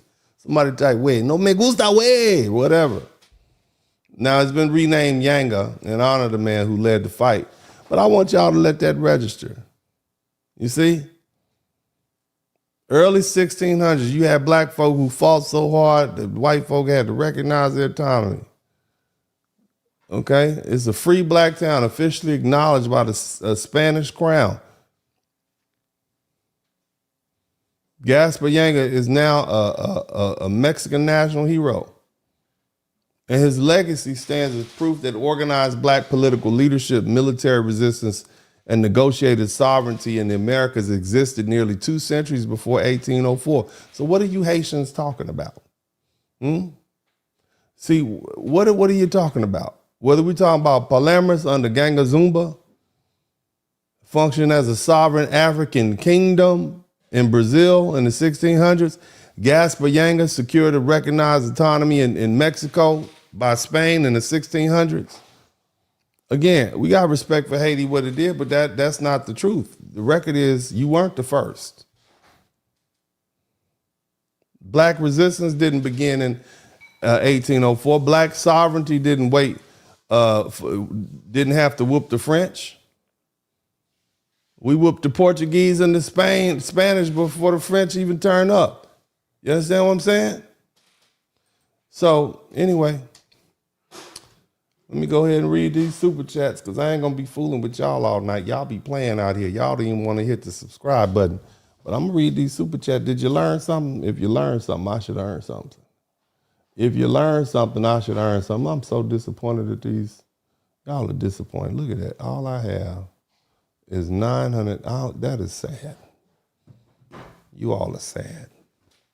You all are a very sad group of people. You know that? Y'all, I'm so disappointed at you all. I need y'all to make sure y'all subscribe to the channel. Let me see what my subscriptions look like. We ain't taking a break. But you all need to go ahead and, are you learning something? If you hadn't learned anything, you just hard to teach. But if you learn something, I should earn something. But in the meantime, I need y'all to make sure, apparently YouTube took 20 of my subscribers away.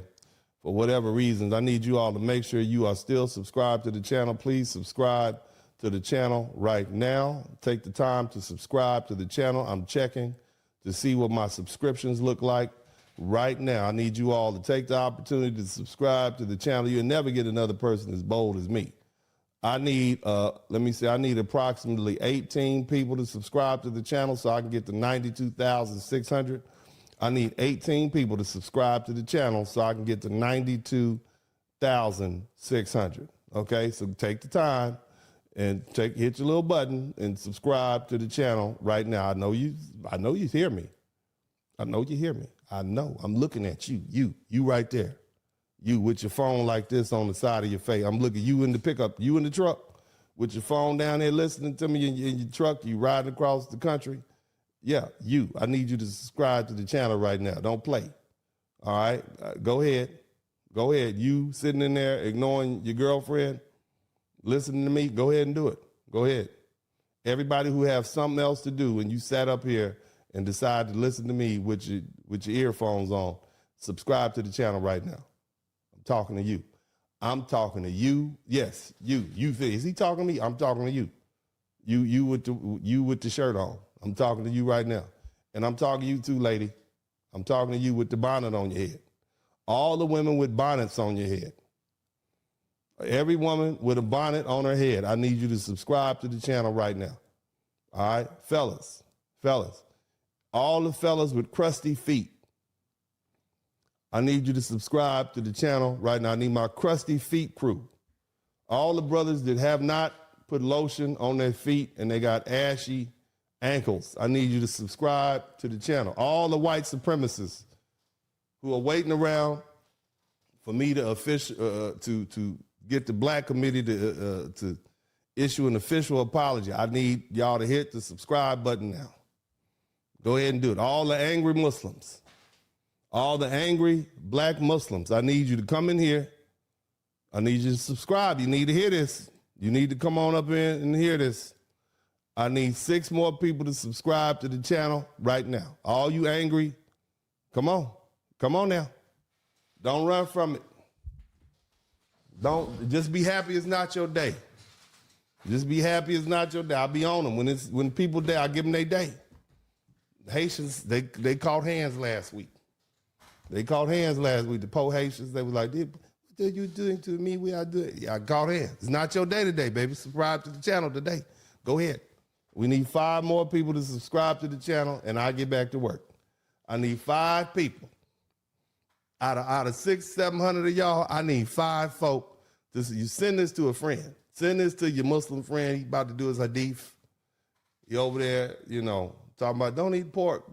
I send him this. Next time you say, that's why I've been eating them pork rinds in front of you right now. I didn't know. Yeah. I need 5 people. All I need is 5 people to subscribe to the channel, and we will be at 92,000. Okay, I need 4 people. Don't hate watch. You're not gonna sit up here and hate watch me. You're gonna subscribe to this channel. 3 people. I need 3 people to subscribe to the channel. I need 3 more people. Look where we at. I want y'all to see where we at. Okay? See that? See, you can't see. It's almost. I need 3 people to subscribe to the channel, and I get back to work. I got more to say. I'll talk to you. 2 people. I need 2 people. I got 92,598 people. Subscribe to the channel now. 1 person. I need 1 person to get me to 92,600, and I get back to work. I'm going to get back to work as soon as y'all give me my 92,600 people. There we go. Praise God. See, that wasn't so hard, was it? Now let's get back. Let's get back to where we at. I'd like to thank all the crusty feet people, all the ladies with bonnets on, okay? I'd like to thank all the angry Muslims, all the white supremacists. Everybody's welcome here with Uncle D, baby. Everybody welcome to get this work. Uncle D is passing out the truth over here. I'm here to hurt your ears, make you feel bad. Yeah, next time they tell you don't eat that pork sandwich, brother. You know you worshiping the damn racist ass religion. You got that brother-in-law trying to, man, when you gonna come down to the mob? You know you're racist, man. But anyway. Yeah. Thank you so much. I appreciate that. Now we're gonna read these super chats. We're gonna read all these super chats. Let's go ahead and get these super. We got 16 people to learn something in this chat room tonight. I'd like to thank all 16 of you out of the 800 people that showed up. We had 16 people that learned something, and the way I know they learned something is because I earned something. And I'm proud of that at least 16 of you all learned something. Because see, I've learned working with you all. You all. Some people you can't teach them. And if I had a class of 800 people and only 16 people learned something, that makes me sad. But it ain't my fault. Okay, it's not gonna be on me. Okay, let's go ahead and read for our smart people who learned something. Maybe some other people will show us that they learned something before maybe we get 20 people. Because right now it's only 16, which is a little disappointing, but it's not my fault. I've done the best I can. I try to chop my words up. I don't use big syllables. Some of y'all out there drunk and popping pills and smoking weed. I can't work with you. You can't come to class high. I can't get through. But anyway, that's not my fault. Shout out to the 16 people who learned something. Maybe we'll get another 4 people to learn something. But that ain't my fault. Shout out to Urban Eagle. Thank you so much, sir, for the $5 super sticker. You are awesome and amazing. Thank you so much, Jason Mitchell. Thank you, Brother Dennis. Appreciate you, bro. You got good teeth. Look at him. Look at them teeth, boy. You got some good teeth, Jason. Boy, you lucky. You got them good teeth, man. Good shout out to you. That's a good, your parents are happy. They didn't have to spend a lot of money on your braces. Shout out to you. But anyway, let's go to Mark the Freelance. Ain't soul food, it's soul food, man. Oh, we got some people who came through on the Cash App too. Let's read them off. Mr. Anthony Simpson, thank you so much. My favorite YouTube truth teller. I sure am. I'm gonna keep telling it. And who else we have here? We have Patricia Hatta. Thank you so much, Patricia. I appreciate you. Oh, 17 people learned something. Amazing. 17 people out of 800 people learned something. Gosh, I appreciate that. Well, thank you so much. Let's keep reading. Sherry Knighton, thank you so much, baby. I appreciate you. The Shaky Jake 3. All right. Thank you so much for the $10 super sticker. Shaky Jake 3 came through. And also Johnny Robbins. I remember when Haiti had the huge earthquake and FBA's donated millions to help them, and they still hate us. And no other groups like, I know. Why do y'all hate us? We don't even do nothing to you all. Black folk, hey, we just like you black. Okay, you black like us, come through. But y'all just I don't understand that. That just doesn't rest. It's not part of our culture. Dr. Sharon said, Attorney Dennis, thank you for the work you are doing for the FBA community. Hey, baby, I'm doing what I can do. Uncle D is an advocate. You understand? I'm just telling him what you would tell him if you had my space. If I had 100,000, I could say, I'm telling these 100,000 people how we was, I'll be putting it down. I'm not going to be out here misusing my popularity on YouTube. I'm going to tell it.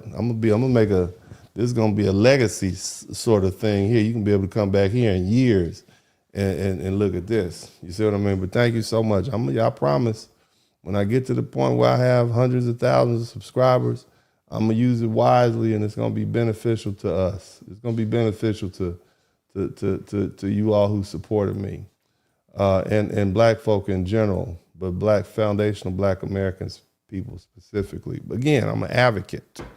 Okay, that doesn't mean I think we are perfect people, but I'm an advocate for us. We're not going to just sit around and let outsiders talk bad about us.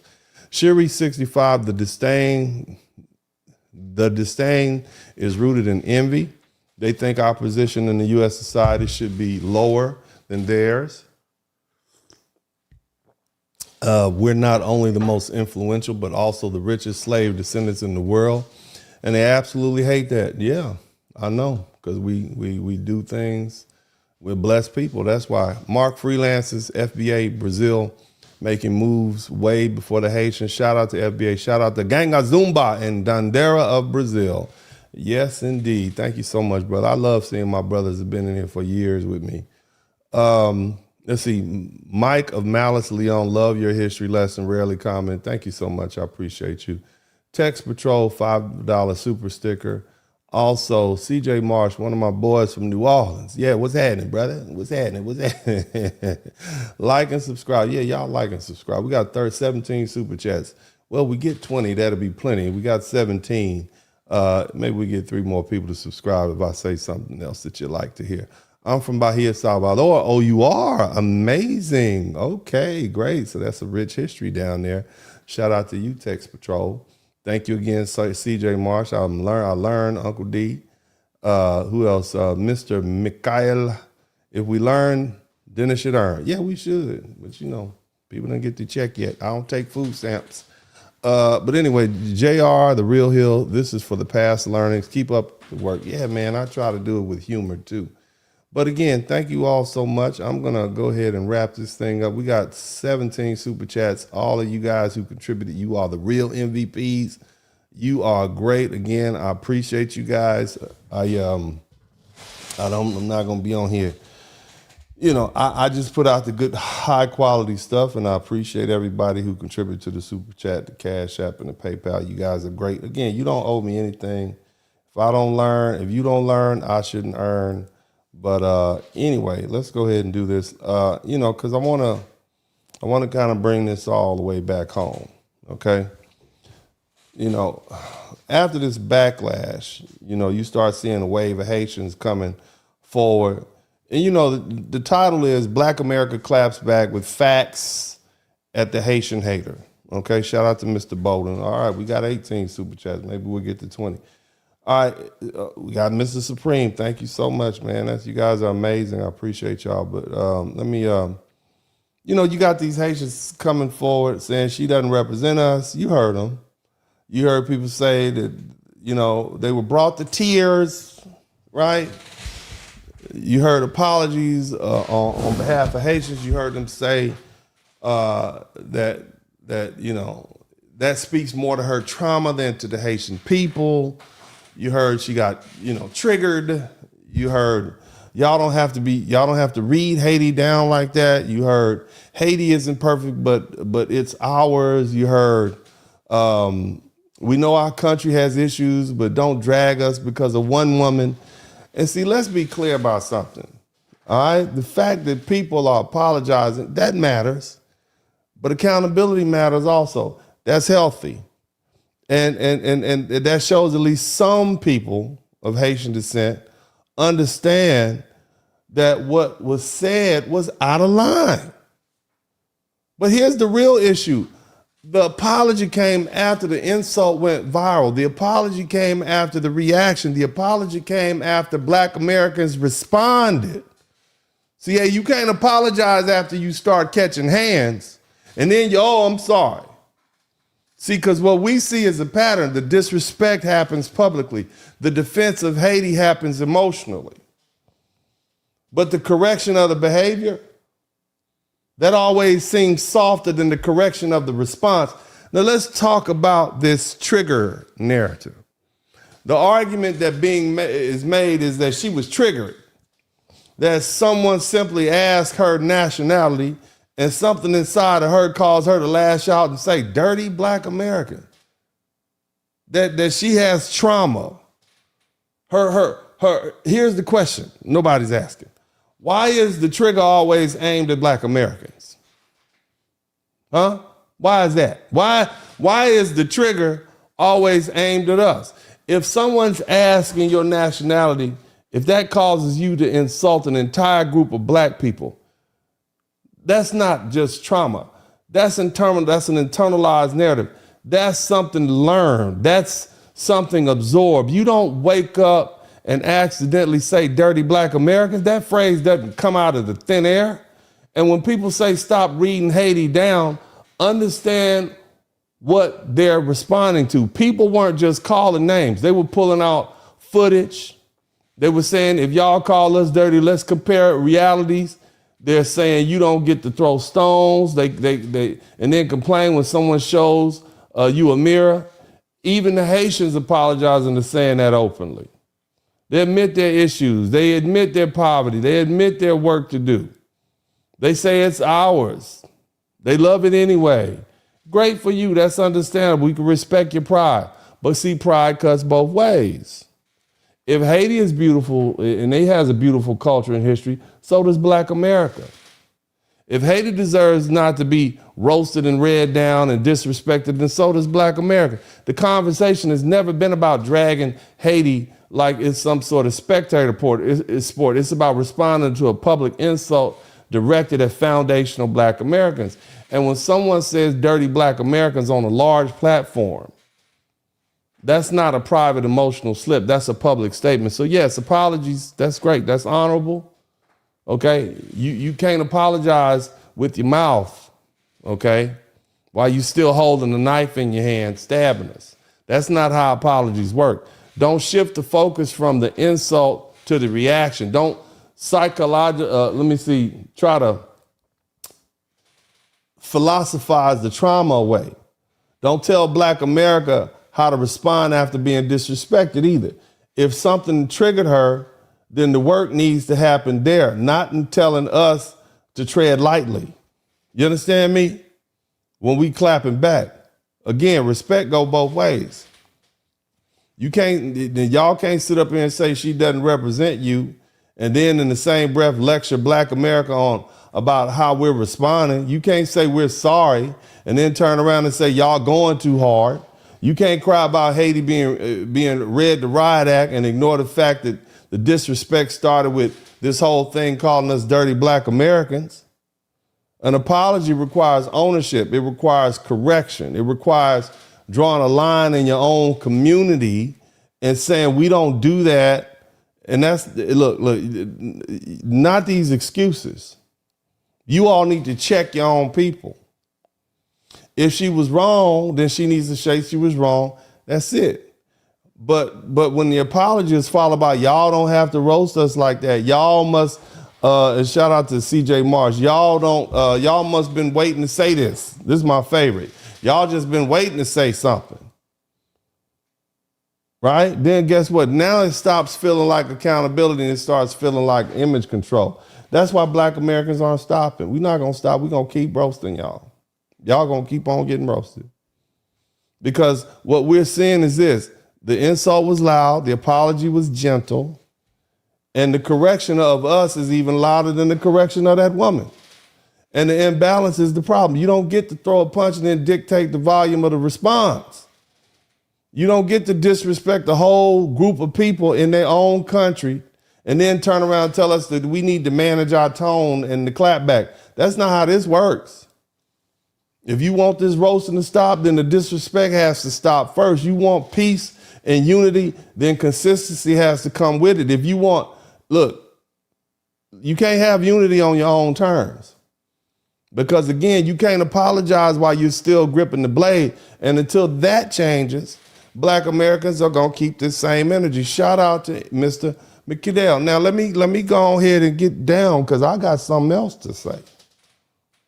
Since y'all speaking so boldly, you got so much to say. Let's talk honestly for a minute. I want all you Haitians to come in. I want all you immigrants to come in here. Y'all so bold when you come to talking to Black America. And you Haitians, I don't hear y'all with that same energy directed at these Dominicans in the Dominican Republic. I don't hear Haitians calling Dominicans dirty. I don't hear open disrespect toward the Dominican Republic as a country. Y'all share the same island with each other. I don't hear these public insults toward that nation that directly controls your border, your trade, your economic leverage in the region. Why not? Is it because the Dominican Republic is some real consequences associated with y'all talking reckless about them? Is it because when you deal with a country that can tighten the border and disrupt labor and influence markets and affect your remittance and literally round y'all up and send y'all home, y'all treat them differently? Mm-hmm. See, let's be honest, when you're in spaces where there's power and enforcement and economic control, and the people there will put that work in on you, your whole tone changes. One of the most brutal events between these two neighbors was in 1937. This wasn't that long ago. Some of y'all got relatives who was allowed. On the orders of the Dominican dictator, Rafael Trujillo, the Dominican army unalived 30,000 Haitian men, women, and children along the border. You understand me? They say between 9 and 30,000 Haitians were unalived during the campaign with soldiers doing weapons like they had machetes, they had knives, they had clubs, widespread killings. And this massacre was so violent and absurd that the soldiers reportedly used Spanish. They used this word parsley, which is perejil. And if they couldn't say that word right, boom, they were gone, because many of the Haitians speak with a Haitian Creole accent. And they struggle to pronounce certain words that native Spanish speakers could say. But see, look, that wasn't just the only time that the DR got with them like that. They had plenty of state-sponsored massacres. Many of the scholars consider one of the largest acts of violence against people of African descent in America. That's what that was. And it didn't stop there. The discrimination didn't stop. A range of immigration policies in the Dominican Republic continue to affect Haitians and people of Haitian descent. In 2013, they stripped Dominican-born children of Haitian ancestry of citizenship if their parents couldn't prove the status before a certain date. Basically, they sent that you don't even have a state anymore. People who've been there for years, you don't even have a state. Right now, you got ongoing crackdowns. You can go on the internet right now, look at them, the Dominican police hopping out the car, rounding up Haitian immigrants, forcing them to be deported, separating families, even pregnant women, separated from their children. So when you talk like reckless to Black Americans, you loud with us, you disrespect with us, right? And we got these accusations that are unprovoked. I want you to remember this. In a historical context, on that island where your nation sits, the people in the Dominican Republic have a history of real violence and discriminatory policies towards Haitians. But you're not talking to them like that. You Haitians justify public disrespect towards foundational Black Americans. What does it say about Haitians and their attitudes towards Black Americans? What does it say to us if we listening to you? You don't have the same smoke for the people in the DR. It says to me that you're cowardly and you're from a fleeing culture. That's what it says to me. Because see, your boldness shouldn't be limited to Black America. You should be big and bad. Your big badness should be consistent. You should talk everywhere the same way. Not only when it's convenient, because you got a bunch of Black Americans. We chill, we not worried about you. We got our money.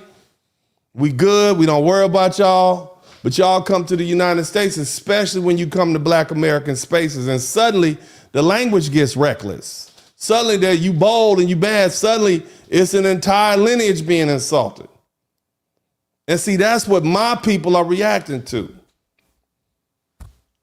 See, if you wanted to speak that way toward a country that shares your island, you won't talk to them like that.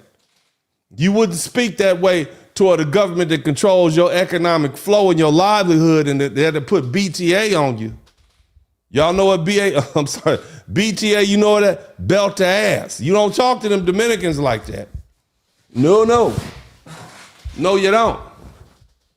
Because you know his consequences can be immediate.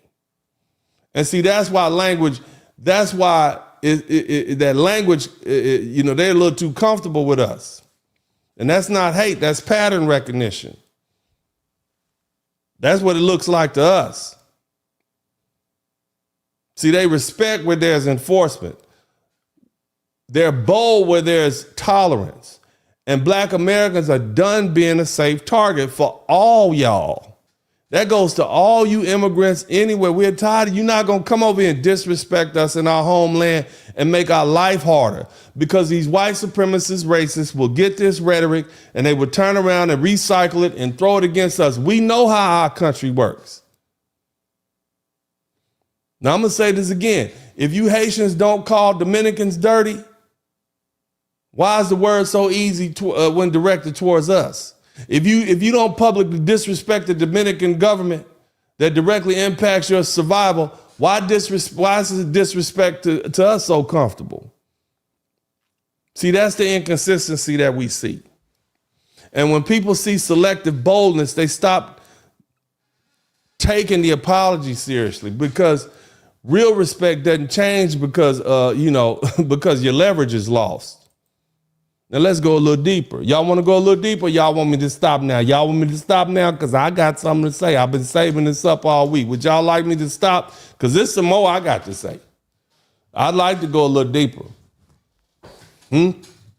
I just want y'all to think about something. Let's be very transparent. Haiti is treated by its neighbors, not just the Dominican Republic, but many of these other countries in the Caribbean. When Haiti is in a crisis, when people are fleeing violence and hunger and instability, the countries right around it won't open the doors for it. Some of these countries have explicitly refused to accept Haitian migrants or asylum seekers, even when pressured by the United States or other large governments to help. Take St. Kitts and Nevis, for example. its prime minister agreed to participate in deals to accept certain migrants or refugees, but he made it perfectly, absolutely, certainly clear that his country will not be taking Haitian nationals. Let me get this straight.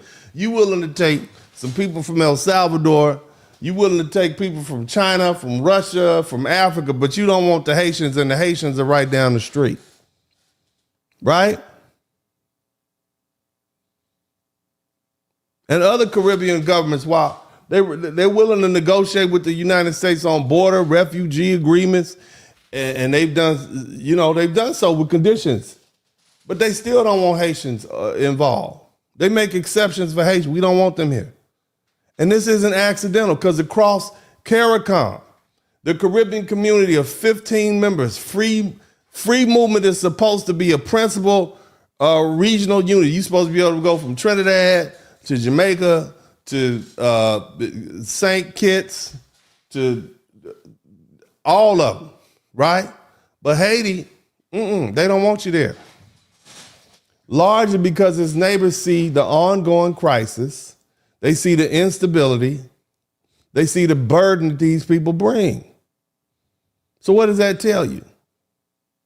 Hell, you even got big countries like in Latin America, like Venezuela, and as horrible as Venezuela is, they don't want Haitians coming there either. They don't want the Haitian refugees. And this is despite heavy political pressure to accept them. Look, Dominican Republic, Haiti's closest neighbor, has just said no. They suspended issuance of new visas for Haitians. They've tightened access across the border.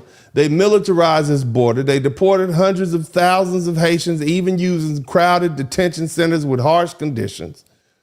They continue policies that critics say treat Haitians as undesirables rather than fellow Caribbean people, and built walls and other controls to keep more Haitians from coming in. All of this is documented. So let's be honest about what that means. Now, I want you on the flip side, the Haitians love, the Dominicans love having black Americans come down there, don't they? I ain't seen a black American turned away yet. They want us there, but you're their neighbor and they don't want there. So let's be honest. If your closest neighbor on this little tiny island, right, a nation that controls trade routes and affects daily lives of millions, if it reacts to you with walls, deportations, and exclusion, if many of the other Caribbean nations who are also black won't take Haitian migrants at all, that says something real about Haiti. Because see, foundational black America, we don't know these people. We don't have any experience with that. If it doesn't stop there at a cruise, we don't even know where it is. If you can't get on Carnival Cruise Line, and after the breakfast is over, would they give you that sippy sweet Kool-Aid that you drink for breakfast? If you can't take a tour there, you don't even know what it is. It's not in our thoughts. So you all are not on our mind. But see, the people that know you the best, okay, the Caribbean countries, those Dominicans who are your neighbors, these are the people that know you the best. And they don't want to have anything to do with you. That says something real about Haiti. And that's no reflection on black Americans. Okay? I'm not justifying it. I'm not saying it's true or not. But what it does do is reveal a regional truth most people don't talk about. Haiti is treated differently by its neighbors. Why? Why do they not get any compassion? Why? Why is there fear of these people coming to your country? Economic concern. Why are they making political calculations? And see, it matters when we talk about who gets respect and who gets disrespected. Because when people turn around and loudly insult a group of black Americans, a community that has embraced all people from all the diaspora, we've never attacked anybody, we've never tried to deport anybody, we damn sure ain't never oppressed any Haitians. You see? We haven't done anything, you all. But you quiet when it comes to confronting real historical and ongoing mistreatment by others. That exposes where your boldness really lies. and where it really doesn't. So you're going to be bold everywhere. If you're going to talk about trauma and wounds, understand the real history, who caused it. Shout out to B. Hunter. And if you're going to pick a target for public insult, i.e. dirty black Americans, at least know the difference between people who've harmed you and people who have helped shape a long, complicated regional story. Look here, boldness without context allows hypocrisy to walk right alongside it, and history remembers both. Now, that we've walked through this history, now that we've looked at the timeline, now that we've examined what your neighbors say about you, let me say this very clearly. The next time you fix your funky sap-I-say lips to call my people, black American people, dirty, don't. Because before you speak on us, you need to look in your own backyard. Look at the gangs that are running the entire neighborhoods in your capital. Look at the fact that the political stability has collapsed. Look at the kidnappings. Look at the insecurity. Look at the fact that your own people are fleeing in record numbers. You can wave that flag and talk about 1804 all you want. You can celebrate a revolution all you want, but 1804 was over 200 years ago. History is important, but history isn't present day accomplishments. At some point, y'all need to update your resume. You don't get to lean on one moment forever while you're currently in a reality that's crumbling around you. Pride without present stability is just nostalgia. And here's the part that really matters. You standing in the country that black Americans helped build, a country we bled for, a country we fought to integrate, a country where our ancestors were enslaved to lay the foundation, our country where we marched, where we were beaten and jailed and lynched and killed. This is where you are. All so we could integrate into a country that we helped build. The doors that we open are the ones you walk through. And you got the nerve to talk down to us on our soil. The soil that fed your opportunity, that gave you safety, that gave you a platform. That's arrogance, that's arrogance, that's arrogance. And that's the arrogance that foundational black American people are reacting to. Black Americans didn't invade you. We didn't deport you. We didn't strip you of your citizenship. We didn't destabilize your Haitian government. We don't direct frustration at you. You directed at us. If there are problems at home, y'all need to address them at your homes. If there's instability, you need to fix it. If there is pride, let it be backed by present strength, not just some past glory. We're not being hateful. We're being honest. Respect is reciprocal. Black Americans are done being the safe target. If you want unity, then you need to come correct. If you want respect, then you need to give it. If you want to speak reckless about black American culture, understand something clearly. We will respond. And it will not be a whisper. This is Uncle D, as I always say at this time. I'm out.